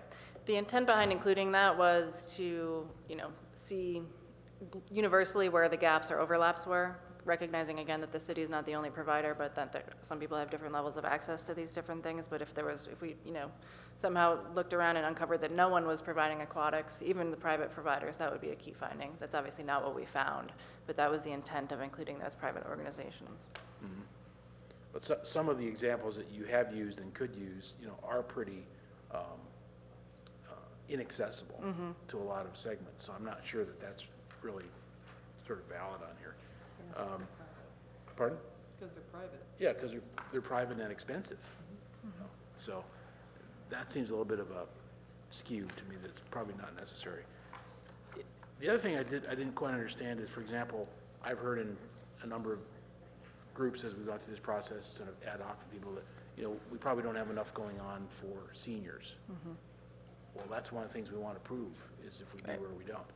But I could easily, just taking that as an example, I could just go down there and check a lot of boxes that aren't checked here if I'm using the same methodology that you are. So, for example, seniors, I could say they can do, they can go to Brad Lazori's golf shop, and that wasn't checked. They can do master gardening. They can go to a gym. They can play some community sports. They can go to the Oshman JCC, which is private. They can go to the YMCA. So I'm wondering why that wasn't checked. And similarly, when we got to, and maybe this is a different answer, when we got to people from diverse cultures, nothing was checked over there. So it seemed like you were saying, I don't know what you were saying, so that's the question. Why are these not checked? The intent behind the check marks was that it was targeted towards those populations or marketed to them. So it's obviously kind of a subjective analysis, and this was intended to, at a glance, to again identify those gaps and overlaps. Certainly it doesn't, preclude that seniors could take advantage of those programs, but it did, our read of it was that it wasn't necessarily intended for or marketed towards them primarily. I guess for time considerations, I would just encourage you to review that and see if those make sense, because, there are senior rates at the golf course, for example. So, and if we're trying to come up with gaps here, what this graph tells me right now is that it's only, what do we call this again? People from diverse cultures and young adults that aren't currently served. And that's okay if we have actual data to support that, but I'm just taking the summary here from your grid. So I'm just kind of making a methodological comment that if that's what this says and that's what you need to support, then we need to see how you support that. That everything else is taken care of, and that the other two are pretty bad shape, because that's how I read this graph. Some other people should jump in on this. Can I jump in on that point? I think that's where we have a data disconnect. Because what this tells us is that, yeah, recreation services, they provide some services in all these areas. But it doesn't tell us anything about how much, what the adequacy is, how accessible they are, how affordable they are. It doesn't tell us anything about how they meet the needs of our community. It only says you might be able to find a ballet class somewhere in town, either through the city or one of these millions of other providers. And that's not really useful information for us as we're trying to develop programs and services. So Understood. that's the data disconnect that we keep struggling with. Yes, I had the same conversation with Rob last week, and that's kind of that second level of detail we want to add to this document. And I think just in general, in the document, most of the work is qualitative. Yes. Very few, we don't see many numbers. And in this case, I think there's two outages. One is this, how well, we have the dots here, and as opposed to, say, having some number that quantifies how many people they serve or how many rooms they have for rent or whatever. But also, we need to marry that with the needs assessment, because if you have one community pool, is that enough? I don't know what the needs assessment are for swimmers. Is it met, is it not? I think we really need a comparison of those two. And also from a geographic perspective, like if we're over-serving in one specific area with one specific programming, and like North Palo Alto is clustered with X amount of facility, or vice versa, knowing that overlap too. So with regard to ballet, since that was just all ballets happening in South Palo Alto, right? So that's the kind of information that would be helpful. So I have a number of comments on the key findings, but maybe we should leave that to last, just as a suggestion until we get through all the other stuff. Okay. Yeah, I mean, even the comment on ballet classes, I don't even see how you'd figure that out, where ballet classes are, unless there's no heading for ballet classes. No. It's just no, but we don't even have that. We don't have that granularity. Are we going to get? I don't even know if we could mentally process it in a table like this, really. So, are we going to know how many ballet classes we have and where they are and who's providing them at the end of this process, or is that something we're not going to know? And I just want to set expectation here. I don't know. This is such a general table. I was looking through it. One thing that caught my eye were disability services. I now can't find it, but I'm having trouble with my glasses. It seemed like we weren't providing any. Oh, okay. On the table, the second row from the bottom says people with disabilities, and I'm not seeing, okay, what caught my eye were camps. Camps is a second column from the left on page 10. And then I'm looking in the matrix at people with disabilities, how are they doing with camps? And I don't see anything checked there. Now, I've had friends who have teenagers that have volunteered, I swear, to help camps with disabilities at the Junior Museum. I've seen them standing there and asked them what they were doing. I don't know what they were doing, but they told me they were working in camps with kids with disabilities. I don't know if it was a private, maybe they were working, these were teenagers volunteering at something during the summer. Rob, do you know? Yeah, it's a camp called Summer's Excellent Adventures, and Recreation ran that camp with Abilities United in partnership for many years. We still do. They take the lion's share of coordinating that camp now, but we have lots of volunteers to support that program. That's right.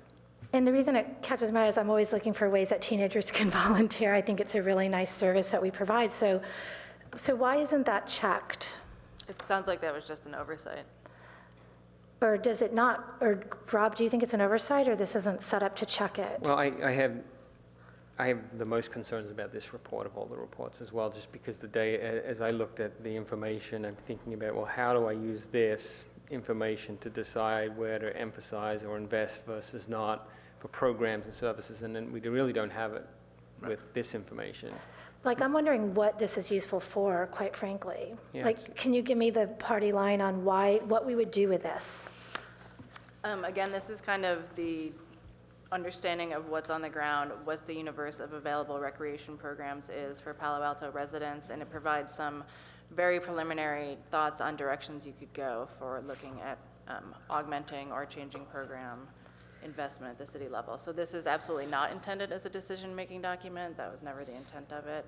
That will be a future product. We have gotten feedback, and I think it's well understood that this is not robust enough to even, get us to that middle point where we're going to base recommendations on it, which is why it's still a draft product work in progress. Well, like the issue I have is martial arts is broken out. So someone decided to break that out, martial arts, and I don't know why that has been broken out over ballet classes.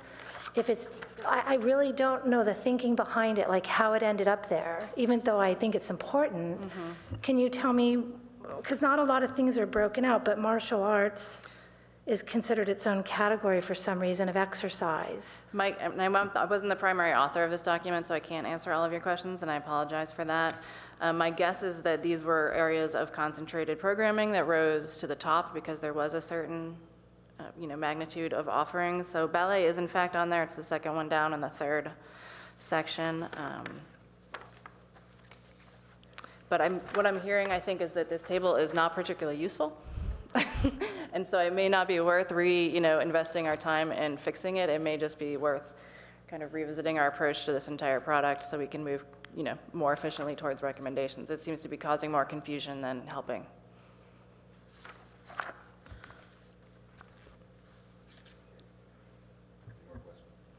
I have a bunch of comments that are kind of organized by page. Do you want me to just go through them, or? Okay.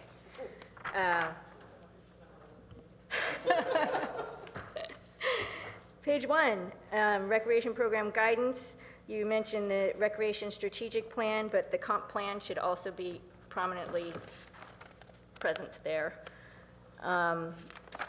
Page, I think Commissioner Lowing already addressed the university club issue. Page 5, where you start talking about the program areas. I couldn't figure out the rhyme or reason for what is included under each section, because some things are included everywhere, but no single section is all-inclusive. And I can't figure out why you chose some versus others, if there's a reason for why you want to highlight certain things. But there were some notable omissions. One in particular is Avenidas should figure much more prominently in every part of this, including that confusing matrix, because they are our primary source for senior services, and we partner very intimately with them.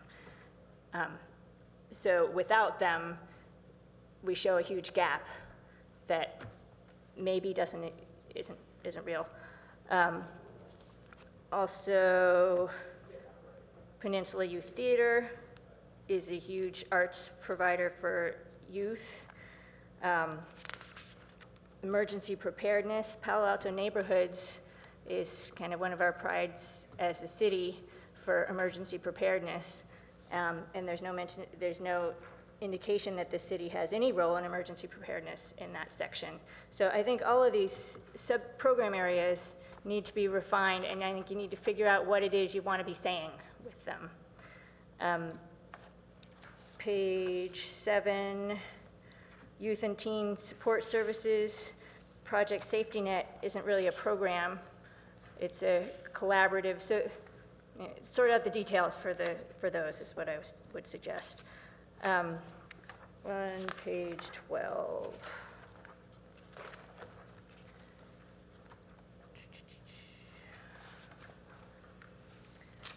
You have this section on hours of operation and peak use with some notes about what are the peak times, but there's no data to support that. So we don't know what's the take-up rate for rental space in community meeting rooms during those peak times or during the non-peak times. We don't know if we have a lot of vacancy at any point during the week or during the day that we should be trying to figure out how to fill, or that kind of thing. That's more of that middle data that we really need. Are there any categories of classes that are oversubscribed or undersubscribed? There's mention of things getting busy and having more popular classes.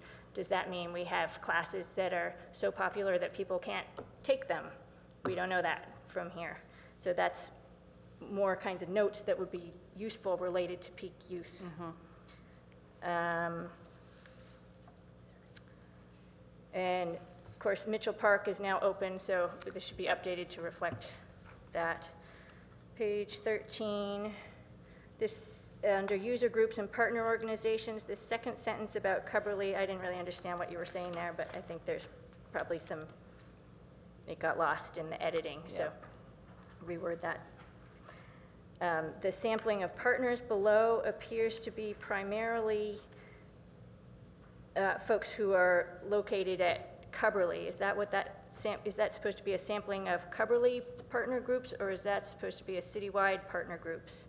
We also have Audubon Society there. I don't know if they're in Cubberley or if that's on here. It was intended to be citywide, but it may be biased towards Cubberley. Okay, so I think it's a little bit confusing coming right after Cubberley, so maybe clarify what that's supposed to represent. Then page 16 and 17 is key findings, which maybe I'll let Ed go first since he was saving his energy for that one. But before we get to key findings, at the top of page 16, these two paragraphs talk about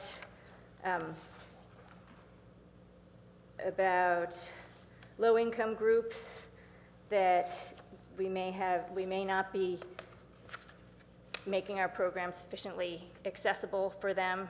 And then later it says conflict may exist with respect to program scheduling or overcrowding. Then in the next paragraph, you talk about financial hardship may mean we need more scholarships. There are all these mays and mights. But I think that we could say about probably any community in the world. Well, this may be a problem, that may be a problem. What we want to know is it a problem? And should we do those things? Is this specific to Palo Alto? Do we have sufficient financial assistance to provide access? Does it or doesn't it is what I want answered here, rather than just raising the question. Though I think they're good questions, it's more useful to know the answer. And then I'll save my key findings till everyone's had a chance to comment.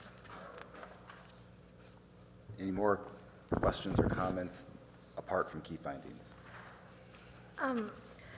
I read this and then I also started to go back and to see if I could find information if I was curious about it. And if maybe you can just help me or someone can help me. I wanted to look and see the swim leagues, how they're listed in this document, because we have PASA Swim League. And can you help me find where that would be listed? It might be here somewhere, but it might be in the... It's in the first thing under program areas, aquatics. Okay, what page is that on? Page 4. Oh, okay, and is that listed as a provider? No, every provider is not listed. Okay, because that's what we're pointing out here is that that's a huge swim program. It uses up a lot of our time. It uses, when I hear people talking about new pools, we need to know, well, how is our pool currently used? Well, we have a private organization that uses Rinconada. I know because my kids swam in it. And that's not run by the city. That's a group coming in and using it for competitive swim league. And so I'm just wondering, I want to see some analysis on that. If we're going to, maybe they need to clear out and make room for residents, or those are the kinds of questions I ask. And I just don't see that I can get that kind of information in here. It's just a glaring gap for me in the aquatics analysis.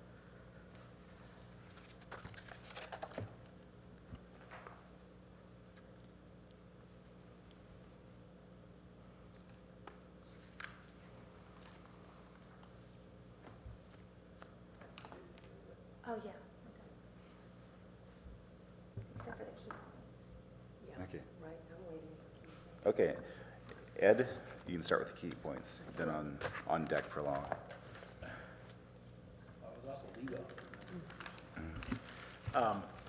I'm very confused by this entire section, sorry to say.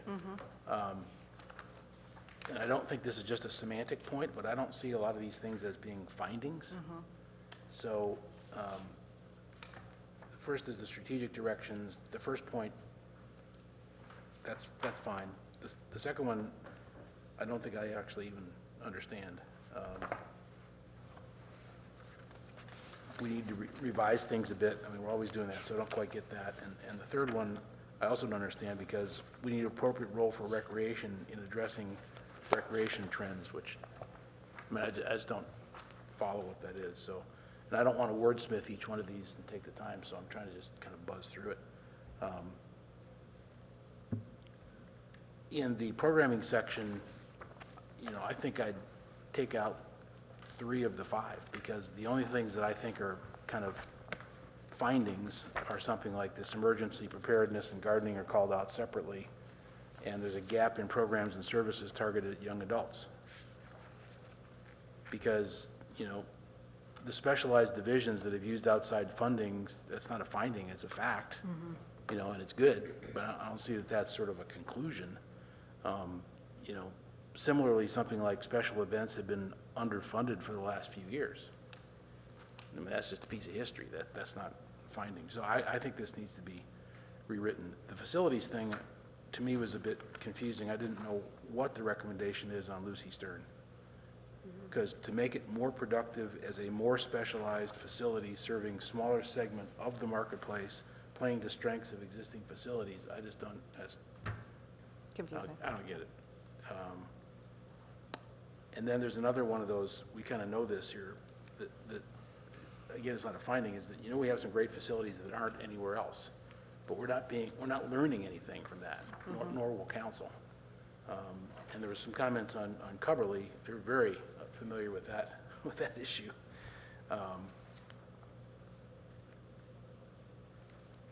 I could say more, but I'll stop there. Okay. Oh. Commissioner Knopper. Hi, I would concur. Like all of my notes in this, I just keep putting question marks next to almost every paragraph because like, for instance, since you were just talking about Lucy Stern, about the historic character and that the programming should reflect that, I don't even know what that means. So I just, overall, without, because it's like midnight or 1 a.m. at this point, I don't even know, that's at least how it feels to me. I literally do not have enough information to actually comment other than I'm a little confused because we just need, I like analytics. I like, okay, so we have 43,000 ballet classes. This is where they're located geographically. Based on the population and all of the data we've collected, you really only need 37,000. So great, that makes sense to me. And I just keep feeling like I'm reading these paragraphs with a lot of words that just aren't gelling. So that's it. I'm done. Okay, Commissioner Cromie. I'll just bring up a couple points that struck me. You know, I think that Ed is, Commissioner Lowing and Knopper have made really good points, and Ed was pretty specific, so I think that's probably going to help you. We definitely, the key findings are really important because sometimes that's all people read. So I think we're going to need to give more input on this. I think we have to go through this document again because none of us really we want to really get it right. You know, we want to feel good about this. I'm just, like, something that struck me was under programming areas and populations, the 1, 2, 3, the 4th bullet point. I really do feel like I have my finger on the pulse of the Junior Museum as a user because my kids took virtually every camp that was offered there. And when you say something like it's not present in other areas, I agree with that. I think our Junior Museum is it's just completely unique. And as a parent shopping around for camps, I would much rather send my kids there than Camp Galileo, for instance, because of the quality of the staff. So as a user, that just stood out incredibly to me. Like, the city really made a big investment, to have a really high quality educational program there. But the bottom line, in my experience, is those camps, most of them filled up really quickly with high demand. So why would, as a resident of Palo Alto, I wouldn't want you to go make some regional advertisements to like, oh, this is so unique. Why don't we get you guys from all the surrounding communities and somehow get our act together to strain our staff to provide even more classes? I don't understand the thinking there. Can you explain that to me? Again, as the not author of this document, my guess would be that, other communities might make a policy decision that they want to attract regional visitors, either for revenue reasons or for, public relations reasons, or to help serve gaps that exist regionally. That may very well not be the case based on what you just described, but again, it's one of those may considerations that we're kind of floating out there without drawing a conclusion about. I think that's an area where you need to understand our community more, because I think there's a lot of anxiety around being a regional supplier. It's hugely controversial in this city, and you can't be superficial about it at all. That's a hot button topic as far as I see, because it has to do with playing fields, has to do with our theater program. Do we want to be a supplier of high quality science camps for the rest of the region? If we weren't, that has to do with use. It's connected to how popular are they? I don't know, it's all these economic considerations that are way deeper than just a superficial statement, maybe we should go after it regionally. Let me make one other comment. Okay, the other thing, I guess this also has to do with regional activities. For me, how much the city subsidizes the activity really makes a difference in how you want to go after it regionally. So I think from this commission, we've learned that we subsidize our theater programs quite a bit, to the point, maybe some of us think maybe too much as a city. And so if it's a highly subsidized program, I wouldn't want to subsidize it for the region. So you see how the economics plays into these decisions? Yeah, absolutely. So I don't know within this report how regional considerations are going to be handled, but I think they have to be handled. Some children's theater groups, we subsidize that as a city, probably more highly than any other services. And I'm interested in that. As a commission, we've been interested in how that all works, and we've received tables on it so we could see for ourselves, the economics of it all. So, because again, it comes back to playing fields. A hot topic in the city is what to do about playing fields and whether we should provide those regionally or not. And we don't really know how that all works. There are a lot of forces at play. Right, understood. There is the economics, so ultimately whether you want to be a regional provider, again, is kind of become a policy directive from this group and from council, right? That this is a decision that needs to be made, and then your programming will fall out from that. So we're not making any recommendations on that front right now, but again, I understand your point that you need more information to even start to get there. Yeah, and I'm just reacting to sort of an offhanded comment on this bullet point. So that's the feeling, just sort of dangling a bit, like it's not well developed. Yes, no, I understand your point, thank you. Not that it's a bad topic. Right. Commissioner Markovich. So going back to the community center, the Lucy Stern Center. Which page? Under facilities. Yes. It says it's a major asset to the city. Now, is this, when you're talking about the Lucy Stern Center, are you referring to, say, the community room, the ballroom, the fireside room? Or are you also including the theater in there? Because the children's theater is spelled out in the next bullet point, but the main theater, main stage is not. And there are 3 companies that pretty much take up the bulk of the usage, about 90%. And I want to make sure they're protected, because they are, they're special, and without that protection, they would not be able to thrive. So I just want to make sure that somewhere in here, the main stage theater is listed out. Called out, yeah, thank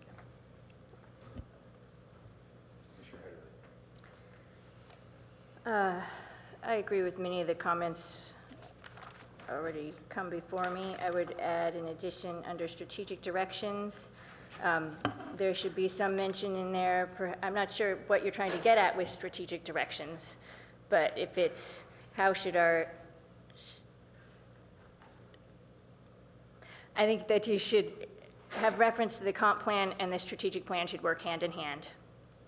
And I think there should be some connection in here to the cost of service study, and maybe that will come out in the revenue analysis. I don't know, but those seem to me strategic initiatives that are relevant to this plan. I also am confused about those second two bullets under that section.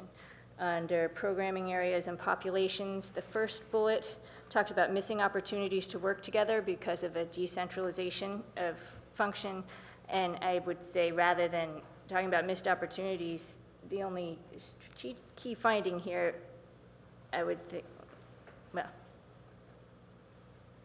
I think you're saying we should identify high-value opportunities to bridge the gaps. Mm-hmm. I think I got lost in wordsmithing there, I'm sorry. Then on facilities, the first bullet, the Cubberley Community Center, the last sentence says, finding a replacement venue for the most important of Cubberley's program offerings should be a priority. I would say, having been on the Cubberley Community Advisory Committee, that shouldn't be the priority. The priority would be, or you could say but there should be some mention of redesigning the facility for more appropriate and efficient use to meet our needs on site, rather than trying to move services elsewhere. And finally, under gaps and overlaps, there's no mention of gaps, even though that's in the heading. I think it only talks about overlaps. So I would like to know what are the gaps. And also I'd like to have some more qualitative overlay of where are overlaps unnecessary versus beneficial. That's all I had for that section. I just have one quick point on the gaps and overlaps. I forgot to mention, you have a sub-bullet saying the JCC primarily serves the surrounding community's Jewish population. That's not my perception of it. I just don't, first of all, know that there's this huge surrounding Jewish community. There is an established on-site community of retired people. But as far as it being sort of a Jewish section of town, I'm not that aware of that. And I'm aware of people traveling there from many parts of town. So did I misread this? Yeah, I don't think that surrounding community in this context was meant as neighborhood. I think it's more of a citywide/regional community. Okay, in that, I would want to know, like, are you saying that does a JCC, I think of the pool there. This is about aquatics, isn't it? Like, I guess I'm just, the JCC, the Jewish Community Center, I guess there's so much going on there. What are you referring to on that sub-bullet when you say the JCC? The point here is about aquatics, and that while there are multiple providers, they each target different parts of the market.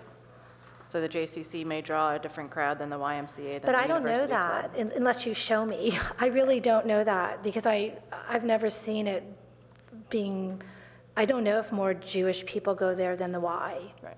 Is that what you're trying to say in this sub-bullet point? I mean, again, we're not trying to make any point about quantity, but rather that there are multiple providers serving the market. But you have the word primarily, which is a red flag to me. You're using the word primarily, and I'm not sure that's accurate.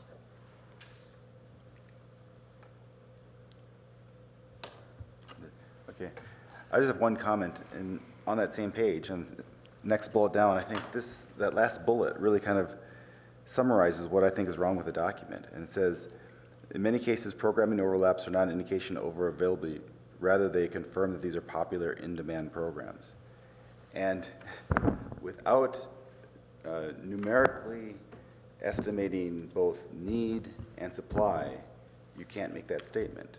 And so this whole section talks about this and that, but it's all very qualitative. And in real estate, it's location, location, location. In a study like this, it's metrics, metrics, metrics.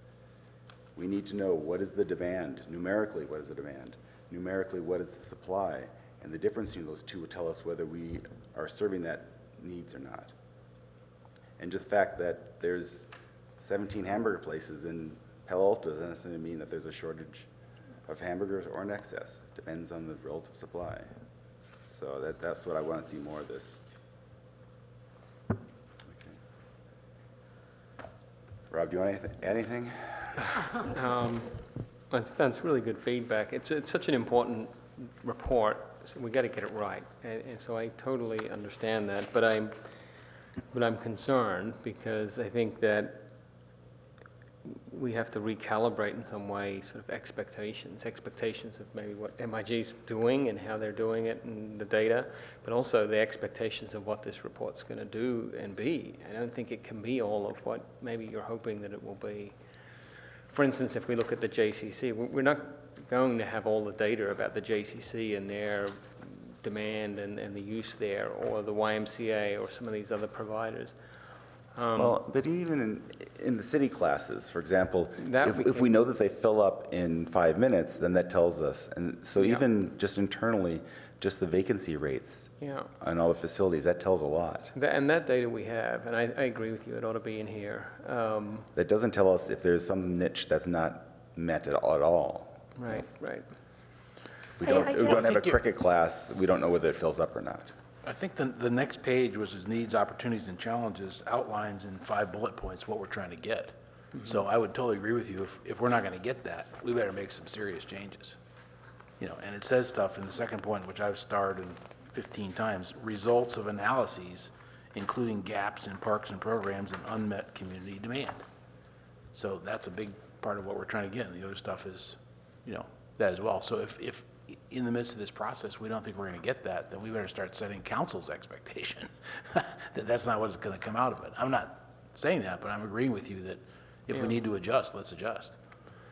Yeah, and that's what I want to take a second look at, and maybe I take a look at it with a couple of commissioners, just to go back, re-look at the scope that we defined, the outreach plan that we defined, and just to be sure that we have clear expectations of what we're going to receive in this report, and we can adapt. If we need to take a little longer and to make sure we get it right. But I do feel like we need to. I would say don't overstate. I'm reacting to statements that I think might not be true. So you have to be very careful about what you say. I completely agree. I mean, and frankly, I don't really care whether the JCC serves Jews or non-Jews. It's kind of irrelevant, right? So that kind of stuff is just say, what's the capacity? That's more important. Right. And so it does come down, and we talked about data and what is the metrics, and I agree. I think that really should be driving the report and the findings. And I wonder whether it would be helpful to have a couple of commissioners that are particularly interested in data to, as we take a bit of a pause here and think about where we're at, where we're headed, what's missing in terms of the data that we need. I certainly agree, particularly with the recreation programming report, there's big gaps. Can I ask you, do you think that the data has been collected and maybe it's just, no offense, a poorly executed or written, like it wasn't articulated? Because sometimes when you're living it day in and day out, you just make assumptions and you don't write everything down because you're like, oh yeah, right. And so they're not including things because it's more of a shorthand to abbreviate the report, to make the bigger brush statements. Do you think the actual data exists at this point? I think there's good data. I don't know that there's enough. I would say probably not enough. I think I agree generally with where the commission is. I've struggled to understand some of this as well because they're all coming in individual reports. That's sort of a package, and I don't know how they relate to each other specifically, and some are a little more further along, it seems like, than some of the other reports, and so I'm finding that a little challenging, but also recognize that we're still in the somewhat early phase of this. All the data hasn't come in yet.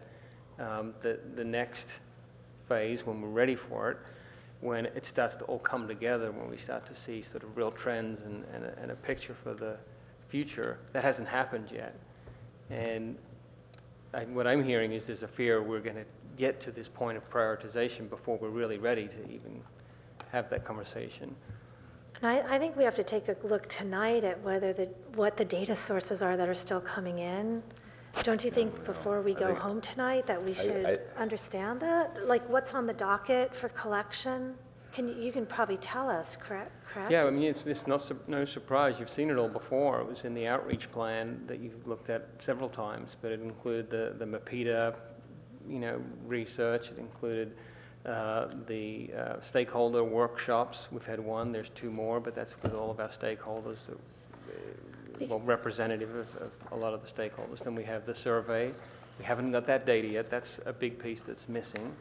So, because we skipped a section in here, I would just say, can we just briefly look at it? We have a section on some reporting on data here, actually. It's it's tabulations. Well, that's one of the things that I think that is also frustrating to me is that, and we don't have to drill down too much, but it's the format that it was presented. This was very difficult to read because it's clear that each section was probably written by a different person because everybody has a different, the sustainability person or focus. And so the tables aren't consistent to look at, and there's different graphs and different kinds of bullet points. And I'm not going to be overly OCD about it, but I think that there's so much data that if it's not presented in a very formulaic way, like all the graphs look the same way and the pie charts, it's just hard. Yeah, and I think that the presentation of the information is an easier problem to resolve. I agree, and maybe you can extrapolate so people aren't as frustrated because then you're like, oh, I see that, instead of going back. I must have gone back and forth 65 times. I got very confused, I admit it, like, wait a second. Just even the way the headings were laid out. So I know that's semantics at this point, and we have bigger fish to fry, but just the next time it's presented, just having it a cleaner presentation might be more helpful. But that's why in that very first report we looked at, I suggested we should have a data session around this stuff next month, right? And if we indeed got some of this stuff that's on page 2 of the final document here, needs analysis and essential park elements, responses to demographic changes and trends, and recreation trends product. If that's really there, or it's going to be there, then, once that's there and it's digested, there's hope. Yeah. Right. But, the qualitative stuff isn't going to get us there.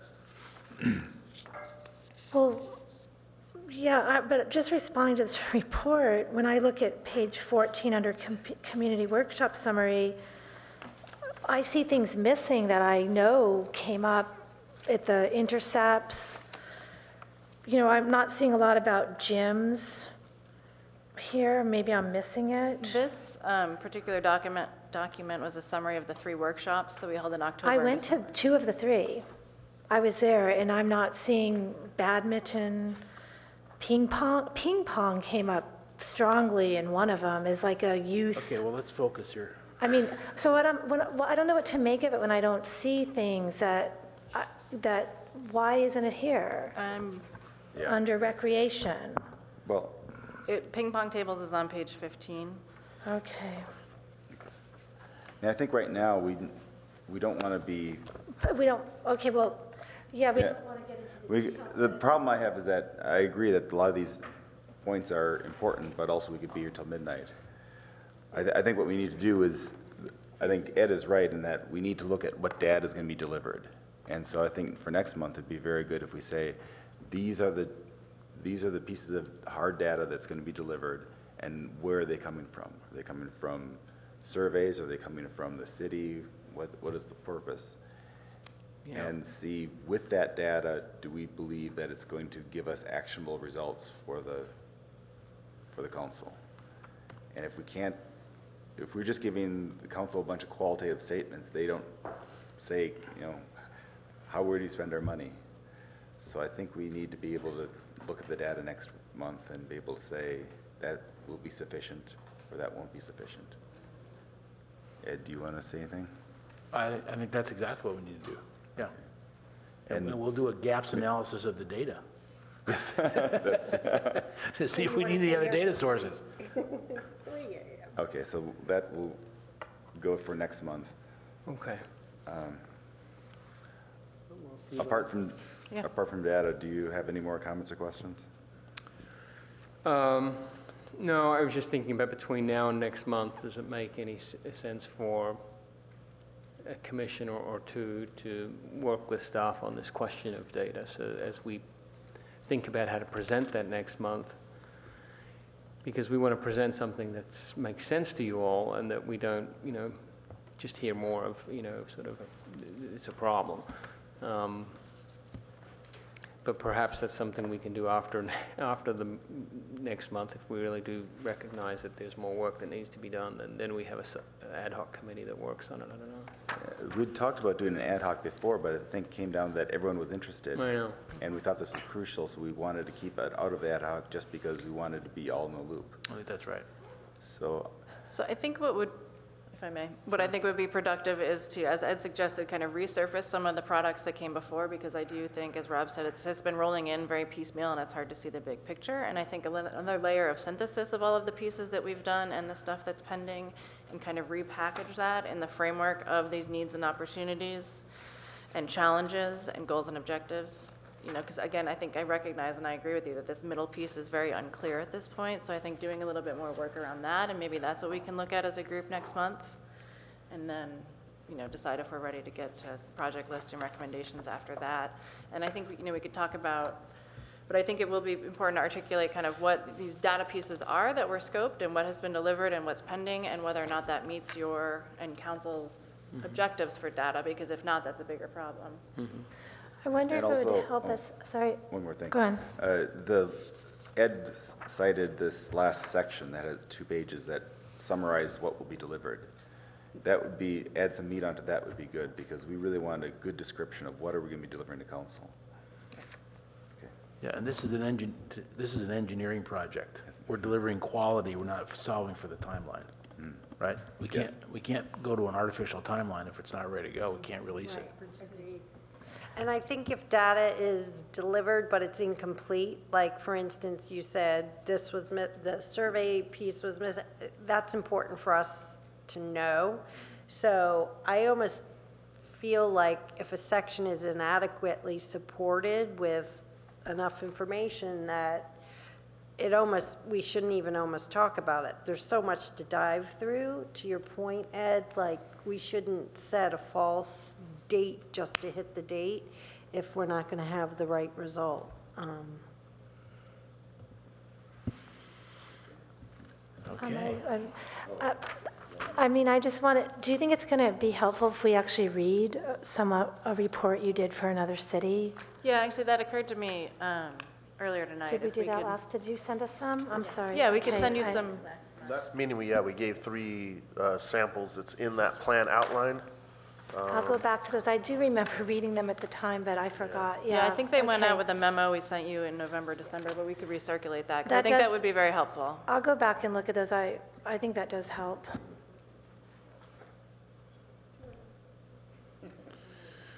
Okay. I think we beat that to death. But next month is coming back, so we're going to beat some more. The Park and Recs, it'll come back every month until it's done, so, yeah. That sounds like this is the main thing we're going to be working on. Peter. That sounds like a definite It threat. is. I'm going to wear you out. Maybe we can put it earlier in the agenda next month, so she doesn't have to catch us at our tired and grumpiest. Yes, that is true. It's nothing personal. Okay. Ad hoc committee updates. Make them brief. Deirdre and I went out to Bixby Sunday? I'm sorry. Went out to Bixby on Sunday to look around. We expect we'll have some type of briefing next month talking about the trails up top and come to some conclusion whether we like the layout right now or we think there's room for improvement. And Darren had some feedback that he's going to be giving to Deirdre, and we'll be, I assume, sometime in the next month meeting with Darren. Not you and me? Oh, We're both together on the. You, me, and Darren will get together sometime in the next month. We hope so. Yeah. And then staying on that part of town, Stacy Ashland and I are on the Lucy B. Evans Interpretive Center Ad Hoc Committee, so we are going to we've had several meetings, one with Darren Anderson and one with John Aiken to discuss some CIPs that have been written up for the Lucy Stern Interpretive Center. So we've already done our work, but we didn't get onto the agenda, so we're going to report next month, but the work has already been done. And I guess that's it. Okay, anything with dog parks? We had a short one, but we'll save it. Okay. Anything? Okay. Where are we on CIP? Should we reconvene that one? Do you know, Rob? If you don't, just check the schedule. We can give an update next month. Okay. Okay, then possible dates for the park 2015 retreat. You mean next December? Yeah. This is the retreat. I wanted to mention something about the retreat. Wait, what retreat? The one we go up to Foothill Park? Oh, yeah. Isn't that when we Vegas this year? That's usually February. It is winter. I wanted to. I forgot, because it's 75 degrees out. It's still winter, even though it's very late, it's still winter. I wanted to throw out whether we can do it at the Lucy Evans Interpretive Center, and I've been talking to Darren about doing some canoeing with our commission. He said he would get the canoes. So I was wondering if we could combine our retreat, getting a little tour, if the tide, plan it around the tides. Would anyone be interested in doing that, or maybe? Well, maybe we could just. I think is that too much? A separate event How about an optional? after the event, maybe? Scuba, maybe? Well, the city owns canoes. I don't think we own scuba gear. So I was just. We're just What about trying to nail down dates? the date, not Dates. If is Fridays best for folks? It seemed like that was best last time, and we can poll commissioners for a Friday in February, Friday morning. Early March is better for me. Early March, Friday. I prefer to chair entirely on that. Okay. Maybe we need to throw a doodle poll out with a couple dates in end of February, beginning of March. Do that, Catherine? That's a great idea. Okay. But I think Friday morning, is that is it like 10 o'clock? Is that a good time for people? Or do you guys want it early so you have more of the day left? Just send out the poll. Okay. Kat, Not that she's tired. so Kat, Haven't had dinner yet. give them options for dates, but also give them options for times too. Okay, yes. Okay, so we have that set. So comments and announcements, I see none. Hey. You're learning. You're getting the hang of this, Keith. That's good job. Okay, and That was well done. No, she has one. oh, you do? Just a tiny thing to add to the calendar. The State of the City is February 18th, Wednesday at 7 p.m. If people are interested in hearing the story of the State of the City and what the next year is going to look like. What was the date of that? February 18th, and it'll be at Mitchell Park. Oh. Okay. Coming next week, we'll talk about the 7.7 acres. I mean, next month, so my.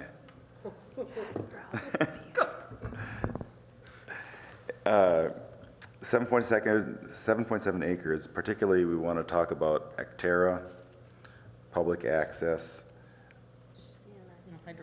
Yes. It should be an action item. Sorry.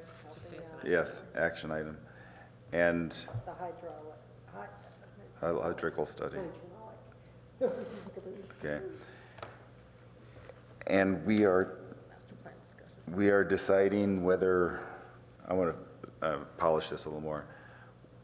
We are giving a recommendation to council, or are we deciding whether we want to give a recommendation to council, or what is our purpose for the 7.7 acres discussion next month?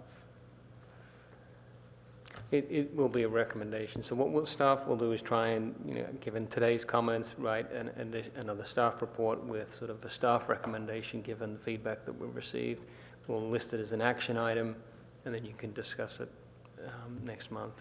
And if the recommendation is wait till the study's done, that would be the recommendation then? Right. Okay. So waiting is an option? Right. Okay, I'm happy with that. Okay, so that's one item, and then the master plan. And then we also have the Palo Alto Junior Museum and Zoo. They were hoping to come this evening, but there wasn't time, clearly. But next, and there's been one community meeting on this already, and commission allowing attendance, which is great. But so there's big plans to renovate, rebuild the Junior Museum and Zoo with the help of the Friends that supports that program. And so they have conceptual plans of that. What is the time frame for that? We are in negotiations with the Friends this year to work through an agreement, construction agreement, and potential governance agreement after it gets rebuilt with them. Okay, now the So Rinconada, I thought there was some part of Rinconada that we were waiting and we're going to do in tandem when they remodeled the Junior Museum. There is an environmental study that's happening with Rinconada Park that includes the Junior Museum and Zoo. But I thought rebuild. like some of the construction near there we wanted to do simultaneously with the museum remodel. That's possible. Right. Yeah. Okay. Could that possibly move to March, since Yes. February is already pretty packed? What else is in They're there? they're a long way from even raising all the money yet, so we don't have to do this next month. Well, it's mostly now based, on the environmental report that's in conjunction with the Rinconada Long Range Plan. So to keep on that track and not push that out any further, because already the environmental report's going to take until basically December of this year. That every month that goes by basically just pushes that out further. The presentation will be solely on their proposed plan. Some of that you've started to look at already with the long-range plan and the expanded footprint into the park, which is probably your most key thing to look at. So as far as the length of time the presentation can go, and I think it's not it's not a very long, I think, presentation and discussion for this first set, because it'll be coming back several times as the plan gets evolved. So But do it we would need help to- to keep it on its environmental track if it could go next month. We were trying to get it to go tonight, but I didn't think you guys wanted to be here till 1 in the morning, so. And we have to review it before it can go to the environmental review process, is that what's driving it? Yeah, some of that process is the feedback from the boards and commissions that goes along into And the what- studies. What's making next month's agenda so busy? I haven't heard. Well, master plan, we spent an hour and a half on master plan. Right, but. We have the bridge, which is a really big item. I mean, what are our other big 7.7. Yeah. 7.7 acres. That's two.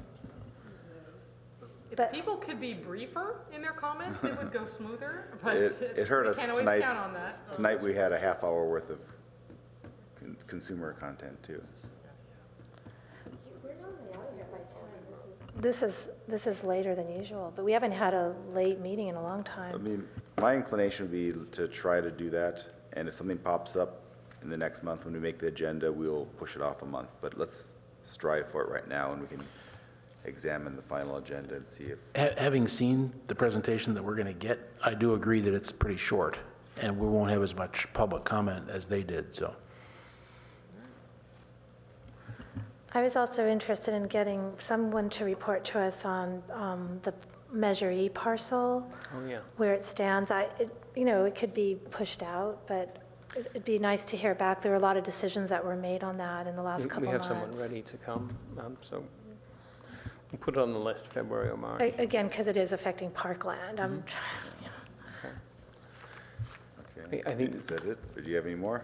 No, just back to announcements. I did want to mention that we'll be going to council February 9th to ask them for additional funds to continue to operate the golf course. Still don't have permits.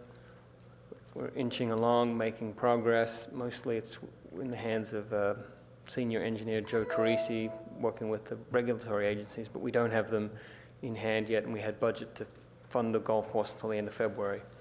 And so we need funds through the end of the fiscal year in the event that the permits don't come through. So there'll be an update staff report on the golf course and the status going to council, and I'll make sure you all receive that as well, because I'm sure you're interested. And Magical Bridge is getting closer to completion. Looks great. If you would like to see the site, I do go out there almost every day, so if you email me, you could probably meet me out there, because it's looking like a playground now, so you can really see what it looks like. We're looking at the 1st of March to open the playground itself, so. Yeah, it looks very nice. I can't wait to play on some of that stuff. So. Okay. Do we have a motion to adjourn? So moved. I second. Second. All in favor? Aye. Opposed?